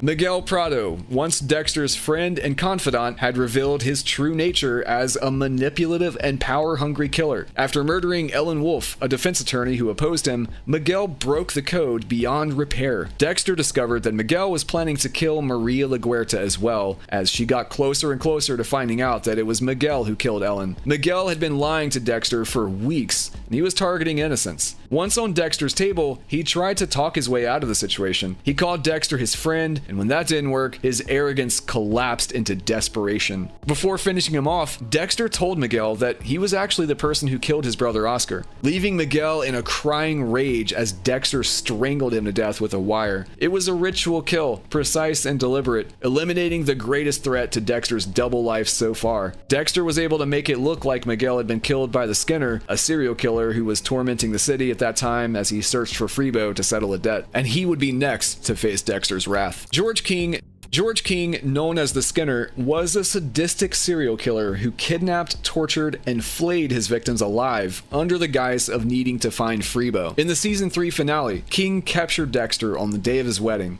Dexter managed to break free of his restraints by breaking his own hand and turned the tables. The fight was brutal, but Dexter overpowered King and snapped his neck, killing him instantly. He then threw him from a tall platform just as the cops showed up, and King's death looked like a suicide. Unlike his typical kills, this was raw survival, an act to protect his future with Rita, his stepkids, and his unborn child. Benito Gomez was a violent man with a trail of brutality behind him. His first victim was his own girlfriend. He beat her to death in a fit of rage. Later, he killed a father of 2 during another violent assault. When the case went to trial, Dexter recalled evidence from the wrong blood report while on the stand, which allowed Benito to walk free despite the clear evidence of his guilt. The failure haunted Dexter, who felt directly responsible for setting a murderer loose. To make it right, Dexter stalked Gomez, abducted him, and strapped him to a kill table in an abandoned boxing gym. Dexter had to hurriedly drive the knife into Benito's chest after Rita called him mid-ritual, asking him to pick up medicine for baby Harrison, who had an ear infection. Dexter didn't have time to properly dispose of the body and fell asleep behind the wheel on his way home. Eventually, he was able to dump Benito's body at sea as usual, but not without running into a lot of issues trying to remember where he'd stashed it. This kill was important because it showed how Dexter was struggling to maintain his ritual while adjusting to sleepless nights with baby Harrison, illustrating the trouble he would have balancing his dark passenger with his family life. Zoe Kruger was a Miami police officer who murdered her husband and young daughter to escape her unfulfilling family life. She staged the crime scene to look like a break-in by a local drug dealer she helped put away, but soon Dexter uncovered her lies after noticing inconsistencies in her reports and realizing she had manipulated the investigation in her favor. When Dexter started vetting her, Zoe turned the tables by breaking into Dexter's home, planning to kill him and make it look like a burglary gone wrong. Anticipating this move, Dexter was lying in wait in his home. He overpowered her after a brief scuffle, drugged her with M99, and transported her to a kill room he prepared in her daughter's room. He confronted her with evidence of her crime until she stopped denying it. Her arrogance was cut short, however, when Dexter buried his knife into her chest. Her death was especially symbolic because she represented the abuse of power inside police departments, serving as a dark mirror of Dexter's own double life as a predator working within law enforcement. The main difference being, of course, that Dexter would never kill a child, let alone his own. Zoe thought they were alike, but there were fewer similarities than she could recognize. Before you watch any further, I'm happy to finally announce that I'm releasing the first limited drop of my t-shirts. At the start, there are only 100 available, so make sure you buy them while you can at dtmerch.store. Enjoy the video. Jonathan Farrow was a successful yet arrogant fashion photographer who routinely belittled and objectified his models. When his models started to turn up dead, Dexter investigated and became convinced that Farrow was the killer. Dexter set up a kill room in Farrow's studio, drugged him, and confronted him, accusing him of the string of murders. Farrow mocked Dexter, but maintained his innocence. Unmoved, Dexter drove the knife into his chest and took his blood slide. The tragic twist came the next day when it was revealed that the real murderer was Farrow's assistant. This marked one of the rare times in the series that Dexter killed an innocent man, violating the code. This haunted Dexter, showing the cracks in his judgment and highlighting more of the consequences that came with juggling kills with his busy family life. Stan Beaudry, Stan Beaudry was a long-haul truck driver in Miami who had once beaten a prostitute to death with a crowbar in 2007. Due to a chain of custody error with the murder weapon, the case was dismissed and Beaudry walked free. When Miami's police started closing in on Trinity, Dexter chose Beaudry as a scapegoat to divert attention from Arthur Mitchell. Posing as a trucker named Little Chopper, Dexter spoke over a CB radio to locate Beaudry at Freddy's truck stop. He hid in the back of Beaudry's truck, and when Beaudry climbed in, Dexter strangled him unconscious. In the truck bed, Dexter quickly set up a makeshift kill room, collected a blood slide, then used a reciprocating saw to slash through Beaudry's throat. He dismembered the body and dumped the remains, then planted false evidence, including Trinity's DNA and items linking Beaudry to Christine Hill, in Beaudry's truck and shack, so police would suspect him as the Trinity killer. This framing successfully bought Dexter the extra time he needed to target Arthur Mitchell. Arthur Mitchell, aka the Trinity killer. Arthur Mitchell was one of Dexter's most dangerous and complex adversaries. Outwardly a family man and church deacon, he was living a double life as the Trinity killer, responsible for a decades-long series of murders across multiple cities. After a season-long game of cat and mouse, Dexter finally captured Trinity in the season finale. Once he had Arthur strapped down in a kill room designed specifically for him, Dexter revealed that he knew all of his secrets, forcing him to face the reality of his crimes. Trinity had hundreds of victims, and Dexter had pictures of virtually all of them hung up around the room. Unlike most victims, Arthur wasn't terrified. Instead, he seemed to almost welcome the end, confident in his legacy and ready to be stopped. Dexter killed him with the same framing hammer Trinity used to kill his last bludgeoning victim, ending his life at last. However, the apparent triumph turned hollow when Dexter returned home to discover that Arthur had killed Rita before Dexter could capture him, leaving Harrison in a pool of her blood, mirroring Dexter's own childhood trauma. The entire season, Dexter had been trying to prove that he could have it all: a happy, healthy family and his secret life as a killer. But discovering his wife dead in a bathtub and his son crying covered in her blood shattered any hope of that. In the end, it was Dexter's own selfishness that got Rita killed. One of the most haunting facts is that Dexter will never know if Arthur exposed his secret to Rita before killing her.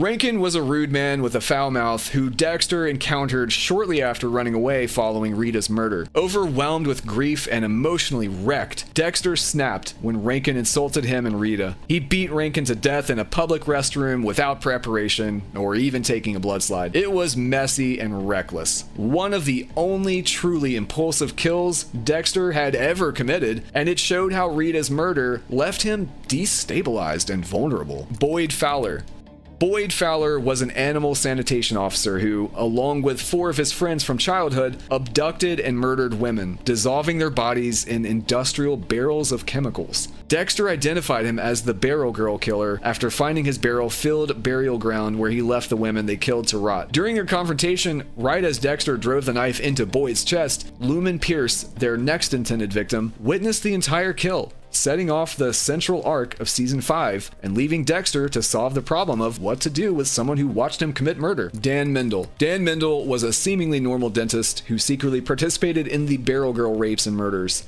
Lumen, operating alone at first, tricked him into a date while wearing a disguise, but then lured him to a warehouse and fired multiple shots, trying to kill him for what he'd done to her. When he didn't die right away, she panicked and called Dexter for help. Dan staggered away, but left a blood trail that led Lumen and Dexter to his hiding spot. When Dexter pulled him out and confronted him, Dan attempted to play innocent, but Dexter walked in on him talking on the phone with one of his accomplices, insulting Lumen and alerting them to the fact that she was still alive. At that point, his guilt was evident, and Dexter snapped his neck, killing him instantly. This marked the beginning of Lumen and Dexter's partnership, and they went on to target the remaining members of the gang together. Lance Robinson was a killer who preyed on gay men, luring them through internet ads by promising sexual encounters and then murdering them. Dexter spots him after watching him lead one man toward the public restrooms at a beach while he's there with Harrison. Dexter arranges to meet Lance through the same chat site under a pseudonym. He injects Lance with M99 and begins wrapping him in plastic in an RV he rented for the kill room when Lumen calls him in a panic, having shot one of her abusers, Dan Mendel. Dexter throws Lance in the trunk of his car and rushes to help Lumen. Eventually, Lance wakes up, escapes, and makes a break for it, still wrapped in plastic. Just as Lance is about to make it into flashlight beams from Deborah, Masuka, and paramedics who came to investigate the gunshots from Lumen, Dexter catches him and drags him back. With no chance of Dexter being able to get rid of Lance's body, Dexter places it next to Dan Mendel's body and sets up the scene so investigators think the two men killed each other during a sexual encounter gone wrong. The bodies are found, and Masuka suggests autoerotic mummification was the cause, and the case is effectively closed. Cole Harmon. Cole Harmon was Jordan Chase's head of security and an active member of the Barrel Girl gang. When Lumen accidentally crossed his path at one of Jordan's public speaking events, he recognized her, tracked her down, and nearly strangled her to death. Dexter arrived just in time and ambushed him in the hotel suite. He incapacitated Harmon, and they got him on a kill table then and there. He refused to turn on Jordan or the other members of the gang, even when confronted with the evidence of his own guilt. Dexter killed him with a stab to the chest, and later he and Lumen dumped his body at sea, permanently erasing his role in the ring. Stan Liddy. Stan Liddy was a disgraced ex-cop hired by Quinn to dig up dirt on Dexter. Obsessed with redemption and rejoining the force, Liddy illegally surveilled Dexter and Lumen, gathering damning video evidence of them dumping bags into the ocean. After Quinn told Liddy to abandon the investigation into Dexter, he went rogue and decided to kidnap Dexter and hand him over to the police one way or another just to get his job back. But Dexter was able to overpower Liddy, and in the struggle, Dexter was forced to stab him to get away. Unlike most of his kills, this one was purely self-defense. Had Liddy not kidnapped Dexter, he may have lived to see another day. However, the kill was also necessary to protect his secret and Lumen from exposure. It's also worth noting that although Dexter did not kill them himself, he was present for the murders of Alex Tilden and Jordan Chase. These members of the Barrel Girls gang were killed by Lumen, but she probably wouldn't have been able to pull those kills off without Dexter's assistance. Ben and Roger. Ben and Roger were Miami paramedics who profited by letting vulnerable patients die so an ER doctor could harvest and sell their organs and split the profits with them. Dexter lured them to a staged emergency, injected both with M99, handcuffed them to the gurneys in the back of the ambulance, and confronted them with their crimes. After taking blood slides, Dexter used the ambulance's defibrillator to stop their hearts and later disposed of their remains in the Gulf Stream. Joe Walker. Joe Walker was a man who killed his wife, Janet Walker, and then staged it as a suicide. Dexter becomes suspicious when he notices blood under Janet's fingernails in the crime scene photos. At a high school reunion, Dexter gets a blood sample from Joe by elbowing him during a touch football game, then lures him to his death under false pretenses as usual. When Joe is confronted, he finally admits Janet's death was intentional and that he'd done it to avoid a messy and expensive divorce. After Joe's confession, Dexter strikes him with a hammer and then stabs him in the chest, ending his life and avenging his old classmate Janet. Julio Benes. Julio Benes was the leader of the Locos gang, an ex-convict who ran a terror campaign in his neighborhood, making people disappear and killing those who crossed him. He went to the mechanic shop of a man named Brother Sam, looking for a member of his gang, Nick, who was trying to leave, which is not allowed. Dexter was visiting Brother Sam when Benes showed up and was able to stop him and his goons from harming Sam by flashing his forensics badge for Miami Metro. After the thugs leave, Dexter tracks Benes down after investigating the disappearance of a man named Hector Nunez, a barber shop owner who was never seen again after dealing with Julio. In a showdown, Dexter sedates Benes, places him in the barber chair at Hector's shop, wraps him in plastic, and confronts him with evidence of his crimes like he does all his other victims.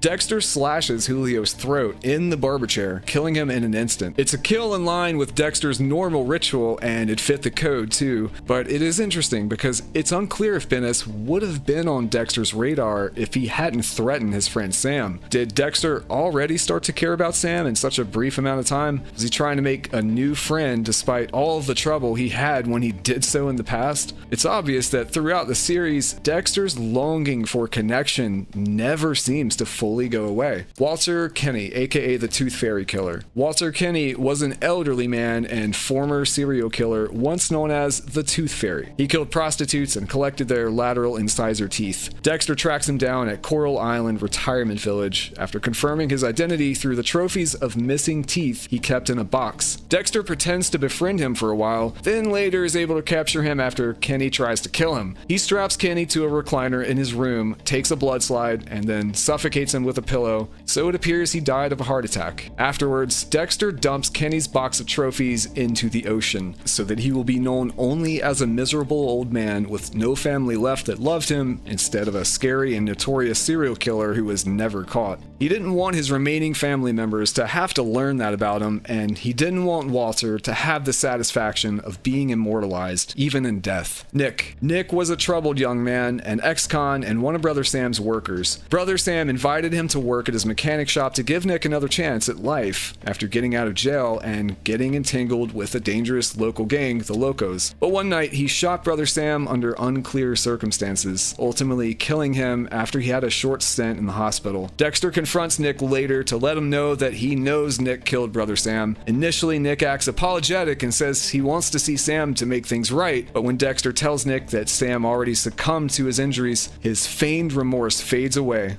He laughs, saying that no one could do anything because there were no witnesses to his crime and no other evidence linking him to Brother Sam's death. This infuriates Dexter. Despite Sam's dying wish for Dexter to forgive Nick, in a burst of anger, Dexter drags him into the same water Sam baptized him in and drowns him. Nick's death was more emotional than ritualistic, driven by Dexter's frustration and sense of betrayal. Dexter's sense of justice overpowers his ability to forgive. The murder of Nick makes one wonder if Dexter is even capable of forgiveness. Norm was the owner of the Shady Lane Motel in Kearney, Nebraska, where Dexter stayed on his way to confront the son of the Trinity killer, Jonah. His entire family was now dead, and Jonah made the mistake of telling the police that Arthur killed them. Dexter knew that couldn't be true because he killed Arthur years prior, so he decided to go to Nebraska to talk to Jonah face to face. Norm tried to extort Dexter after finding his knives and a gun in his car. He was worried that Dexter would report the weed he was growing near the hotel property and demanded money if Dexter didn't want anyone finding out about the strange weapons he had in his car. Norm points the gun at Dexter, threatening to kill him if he doesn't pay up, and in response, Dexter kills him to protect himself. This kill is also notable as Norm is the only person Dexter is known to have killed in Nebraska, and Dexter didn't even know if Norm fit the code. Dexter's typical subconscious apparition of Harry had recently been replaced by his sadistic brother Brian, and it was clearly influencing Dexter's increasingly reckless behavior. Steve and Beth Dorsey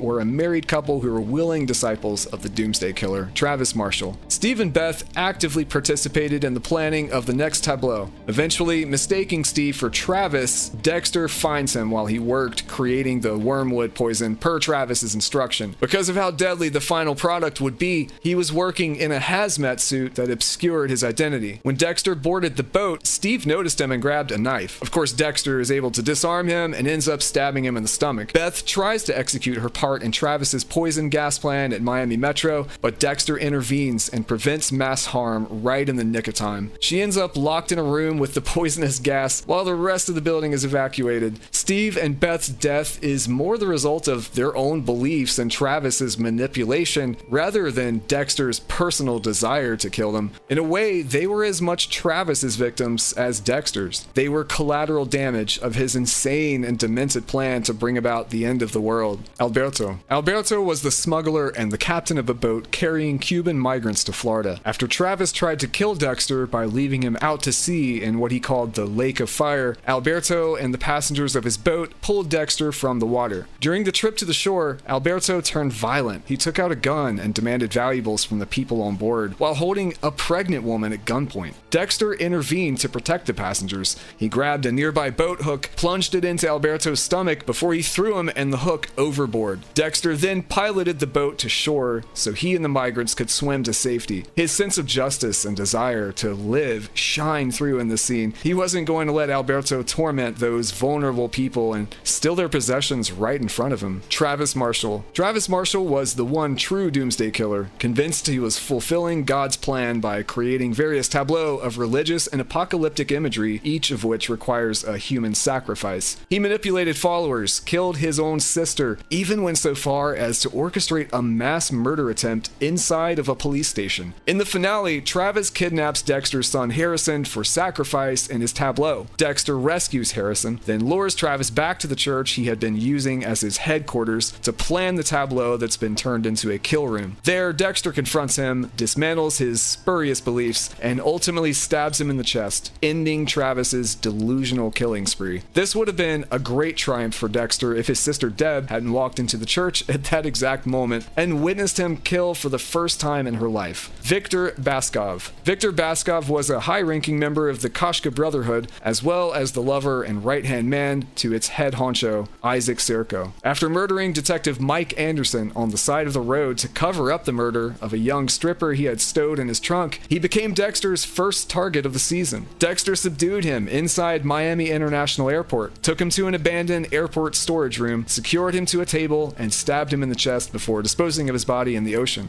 Because of Victor's rank within the Brotherhood, this set off a chain of events that eventually led Isaac Sirko right to Dexter, demanding answers and seeking revenge. Ray Speltzer. Ray Speltzer was a brutal serial killer who lured women to his home, then forced them into a deadly maze where he would chase them before murdering them, all while wearing a deeply disturbing bull helmet. He had already killed 2 women and gotten away with it. After Speltzer killed another woman and mocked law enforcement, Dexter set a trap. He captured Ray inside his own mausoleum workplace, chained him to a table, and killed him with a knife to the chest before cremating his remains. This kill gave Dexter great satisfaction because of Speltzer's cruelty. An unnamed hitman. This unnamed hitman was a contract killer hired by George Novikov to kill Isaac Sirko. Dexter breaks into Victor Baskov's apartment where Isaac is staying while he was in Miami and encounters the hitman there. The hitman pulls a gun after Dexter pretends to be the building superintendent, but Dexter quickly gains the upper hand. Dexter slashes his throat, killing him instantly, and then finds a picture of Isaac on his person, proving that he was the hitman's intended target. The body is later found by Isaac and his associate in the apartment, and the police are called to investigate, forcing Dexter to work his own crime scene. Oleg Mikic. Oleg Mikic was an ex-military hitman for the Koshka Brotherhood who preferred long-range sniper kills. Hired to take out Isaac Sirko, he was testing a rifle at an outdoor firing range when Dexter ambushed him. While Oleg laid on his stomach preparing a shot, Dexter crept up behind him, stabbed him in the back, and covered his mouth to stop anyone from hearing his screams, killing the long-range killer at close quarters. Isaac's determination to get revenge for the death of Victor had made him a problem for the Brotherhood. They were losing money and facing intense police investigation because of his unwillingness to let Victor's death go. After seeing how clearly Dexter was able to kill, Isaac successfully convinced him to help take out the hitmen who were after him. As a result, they had begun sending hitmen after him, which is how Oleg ended up in Dexter's crosshairs. Clint McKay. Clint McKay was the abusive father of Hannah McKay. After he tried to extort Hannah for money and showed no remorse for the years of abuse he inflicted on her, Dexter decided to intervene. He confronted Clint and, after confirming Hannah's stories, stabbed him on his boat before tossing his body into the sea. This was one of Dexter's more personal kills, motivated by his feelings for Hannah and desire to protect her. Notably, Clint was not a known killer. Again, Dexter steps outside of the code here to protect someone he cares about. Hector Estrada. Hector Estrada was the last living man involved in the chainsaw massacre of Dexter's mother. Estrada had been in prison for decades, but was released on parole per Maria LaGuerta's insistence as she tried to prove that Dexter was the Bay Harbor Butcher. Dexter saw this as his chance for ultimate revenge. He lured Estrada to a shipping container mirroring the site of his mother's murder, confronted him with his role in the slaughter, and then stabbed him in the chest, finally avenging his mother's death. Dexter had planned to kill Maria as well and make it look like Estrada had done it to get her off his back once and for all, but Deb intervened and ended up being the one to murder LaGuerta to save her brother. Unknown victim. As season 8 kicked off, Dexter was seen falling back into a routine following the death of Maria LaGuerta.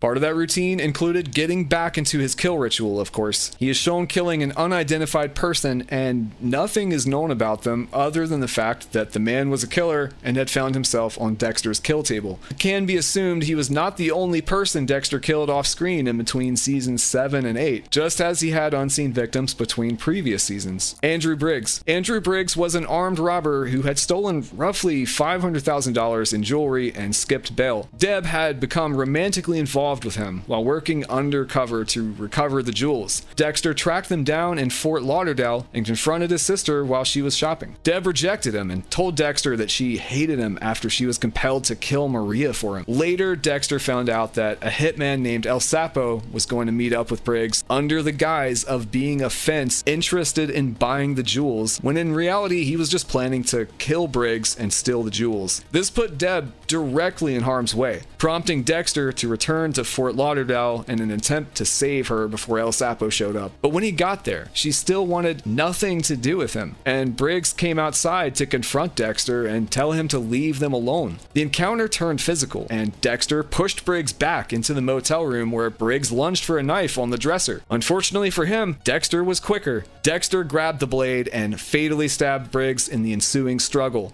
The killing was chaotic, and it complicated Deborah's job. She was only further infuriated by Briggs' death, and the rift between her and Dexter continued to grow. Ron Galuzzo. Ron Galuzzo was a cannibalistic killer who operated as a fitness equipment salesman. In his search for the brain surgeon, Dexter discovered that Galuzzo murdered people and ate them, storing remains in his refrigerator. After gathering that evidence, Dexter trapped Galuzzo in his very own kitchen. Confronting him with proof of his gruesome acts, Dexter killed him with a knife to the chest. A.J. Yates. A.J. Yates was a former patient of Dr. Evelyn Vogel, who hid a monstrous double life beneath a neat suburban exterior. Vogel and Dexter first suspected him of being the brain surgeon because of a surgical scar on the back of his head and the murder paraphernalia and jars Dexter found in a hidden basement lair. Also in his lair, he kept a shrine of right shoes taken from his victims. Yates's MO was grotesque and methodical. He imprisoned women for days, systematically broke each toe on the right foot, stabbed them, and buried the bodies in his backyard under rose bushes.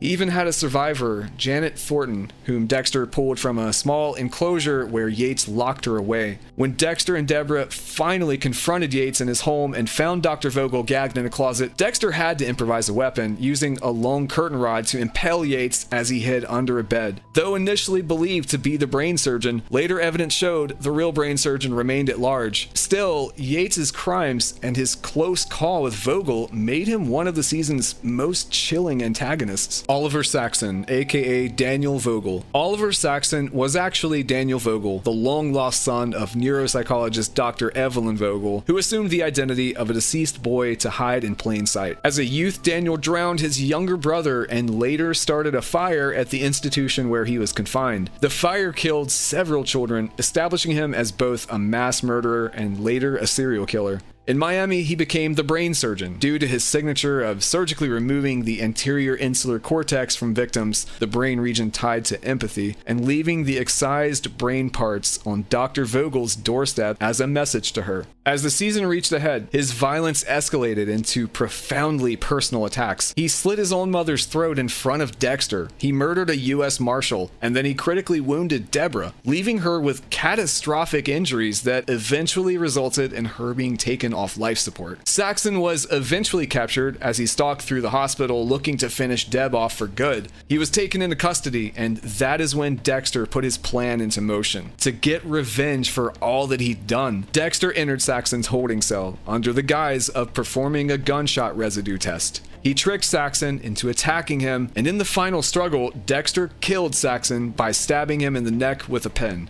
He spasmed and fell to the floor where he quickly bled out. Because Dexter got him to attack first on camera, the claim that he attacked Saxon in self-defense was bought by all relevant parties, and he was once again able to get away with his vigilante-style justice even when there were witnesses. And that was the end of Saxon. However, it's probable that much like killing Trinity, the victory was hollow, because either way, Deb was still gone. And that truly crushed Dexter like no loss he had suffered before. Deborah Morgan. By the end of season 8, Deborah was shot by Oliver Saxon and left in critical condition. After surgery that made her prognosis look promising, she suffered a debilitating stroke, leaving her in a vegetative state. Knowing she would never recover and unable to let her live that way, Dexter made the most painful decision of his life. He disconnected her from life support, carried her body to his boat, and buried her at sea. Deborah's death was not a ritual kill, but an act of mercy, and it ultimately ended Dexter's life in Miami. He moved to Oregon to live in solitude and shame, unable to bear what had happened to his sister, even if he had avenged her death by taking out Saxon. Matt Caldwell. Matt Caldwell was the reckless, entitled son of Kurt Caldwell, a prominent member of the Iron Lake community. He had a history of dangerous behavior, including a drunken boating collision that he intentionally caused, killing 5 people. After Matt impulsively shot a white buck during hunting season, an animal the Seneca community considered sacred and Dexter had grown quite fond of, Dexter hit him in the face with the butt of his gun before bringing him back to a kill room and stabbing him in the chest. He later dismembered the body and he hid the remains under a fire pit in his yard. Since leaving Miami, Dexter had been on a 10-year hiatus from killing, but something about Matt made him snap and return to his old ways. And he didn't stop there. Jasper Hodge. Jasper Hodge was a drug dealer in Iron Lake who manufactured fentanyl-laced pills, many of which were potent enough to kill. When Harrison nearly overdosed on one of Jasper's pills, Dexter zeroed in on him. Using leads from Sergeant Logan, Dexter breaks into Jasper's house, sedates him with ketamine, and straps him to a table. He forces Jasper to look at photos of the fatalities caused by his pills, but Jasper refuses to take responsibility, blaming addicts and calling Harrison a weak junkie. Just as Dexter is about to kill him, Sergeant Logan arrives outside, forcing Dexter to change plans. Rather than murder him outright, Dexter makes Jasper inhale a lethal dose of fentanyl, stages his death to look like an accidental overdose, and leaves him seated in a chair. Afterwards, Angela Bishop examines his body, noting the needle mark and surrounding circumstances. But officially, Jasper's death is ruled an overdose. Elric Kane. Elric Kane, a truck driver and henchman working for Kurt Caldwell, was sent to capture Dexter and bring him to witness his son's death at Kurt's hand. Kurt was trying to get even with Dexter for killing his son, Matt. So Elric knocked Dexter out, tied him up, and put him in his truck and drove him towards Kurt's property. But when Dexter woke up, he managed to escape and led Elric on a chase through the woods, deliberately leaving a blood trail to mislead him and throw him off his trail. Their final confrontation occurred inside a summer camp cabin where Dexter ambushed Kane and stabbed him in the chest. Despite Kane's insistence that it was just a job and nothing personal, Dexter killed him swiftly. While they were in the truck, Dexter heard Elric talking to Kurt about having Harrison, so he knew he had to get to Kurt's cabin quickly to save his son. For Dexter, that made the matter incredibly personal. Wiggles the Clown. Wiggles was a children's entertainer who, beneath the clown persona, was actually a pedophile and murderer. In one of Dexter's flashbacks, he recalls sneaking into the carnival-style business Wiggles worked for and subduing the predator after discovering his crimes. Of course, Dexter restrained him in a kill room and stabbed him to death while pictures of his victims hang above his head. This flashback highlights that Dexter's dark passenger was active long before New Blood, but he still wasn't quite ready to tell Harrison the truth of everything. So rather than admit to killing the clown, he just tells Harrison that he scared Wiggles and let him go. Harrison eventually realizes this isn't true, but in the moment, it was a convenient lie to keep Harrison from freaking out about who and what Dexter really is. Instead, in that instance, Harrison compared his father to Batman. Kurt Caldwell. Kurt Caldwell, the wealthy truck stop owner and unofficial patriarch of Iron Lake, was revealed to be a prolific serial killer who had been preying on vulnerable young women for decades. His very first known victim was Iris, Chief Angela Bishop's best friend, whom he murdered as a teenager when she tried to hitchhike to run away from home. Over the years, Kurt perfected his ritual. He lured runaways with promises of food and shelter, locked them in his cabin, and when he was ready, he would release them and then stalk them with his rifle and shoot them dead. He embalmed and preserved their bodies in a secret underground bunker, turning them into his own personal macabre trophies. After Dexter and Harrison discovered the bunker filled with Kurt's victims, they were determined to take him out. Dexter exposed Kurt's crimes in front of Harrison, pulling back the curtain on his monstrous double life. During the confrontation, Harrison distracted Kurt just long enough for Dexter to sneak up behind him and inject him with ketamine. Dexter set up a kill room in Kurt's trophy room, and with Harrison watching, Dexter drove a knife deep into Kurt's chest, finally putting an end to his decades-long reign of terror over the women in and around Iron Lake. Sergeant Logan.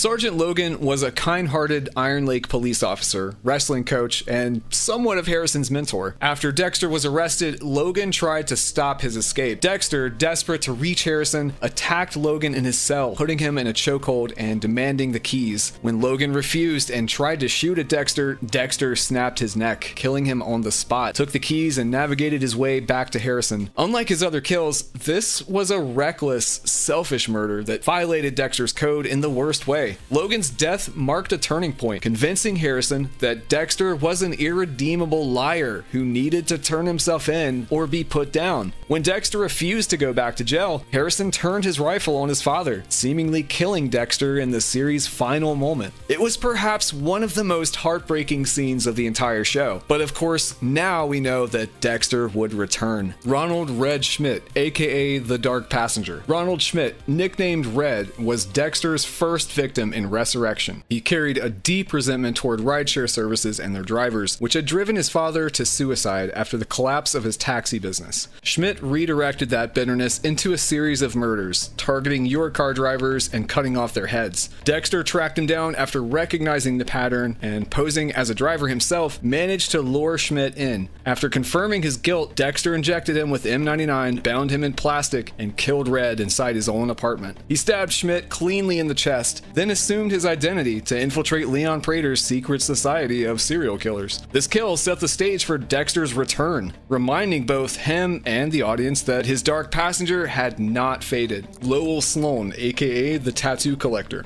Lowell Sloan, an anesthesiologist by profession, led a double life as the Tattoo Collector. He was a serial killer who preyed on people with tattoos that caught his eye. He would follow their tattoo journey, stalk them, and knock them out with an anesthesia mask before he skinned them to preserve the tattoo he wanted as a trophy. Lowell killed at least 26 people, and some of his preserved skins were displayed in Leon Prater's serial killer trophy collection. Dexter learned of Lowell's next target, a tattoo enthusiast named Jules, whom Lowell had been obsessively following. When Lowell attempted to knock her out with anesthesia that night, Dexter intercepted him, forced the mask over Lowell's own face, and dragged him away to the kill room. Shortly after that, Lowell died when Dexter stabbed him in the chest. Though Lowell remained mostly calm during the kill, he lost composure when Dexter revealed he was actually the Bay Harbor Butcher, realizing the full magnitude of the person who'd come to kill him. Gareth Pike and his twin, aka the Gemini Killers. Gareth Pike and his identical twin brother, known together as the Gemini Killers, were notorious for murdering pairs of victims, usually siblings or couples, by binding them together, slashing their throats in mirrored fashion, and photographing the posed corpses. Gareth first broke into Dexter's apartment after seeing Dexter had taken his note from a bookstore. Dexter played along and offered Gareth a gin and tonic secretly laced with M99, sedating him and killing him shortly after. He ended up in the same furnace as Lowell and Red. Following day, at one of Leon Prater's gatherings, Dexter faced Gareth's surviving twin. Enraged by learning that Dexter killed his brother, the other Gareth attacked Dexter with the jagged end of a broken wine glass. Dexter overpowered him, turned the weapon back on him, punctured his neck, and killed him too. With both brothers eliminated, the Gemini Killer's reign of mirrored murders came to an end. And because no one else even knew that Gareth had a twin, and everyone saw the one Gareth attack Dexter first, he didn't face any immediate consequences for killing either of them. Leon Prater.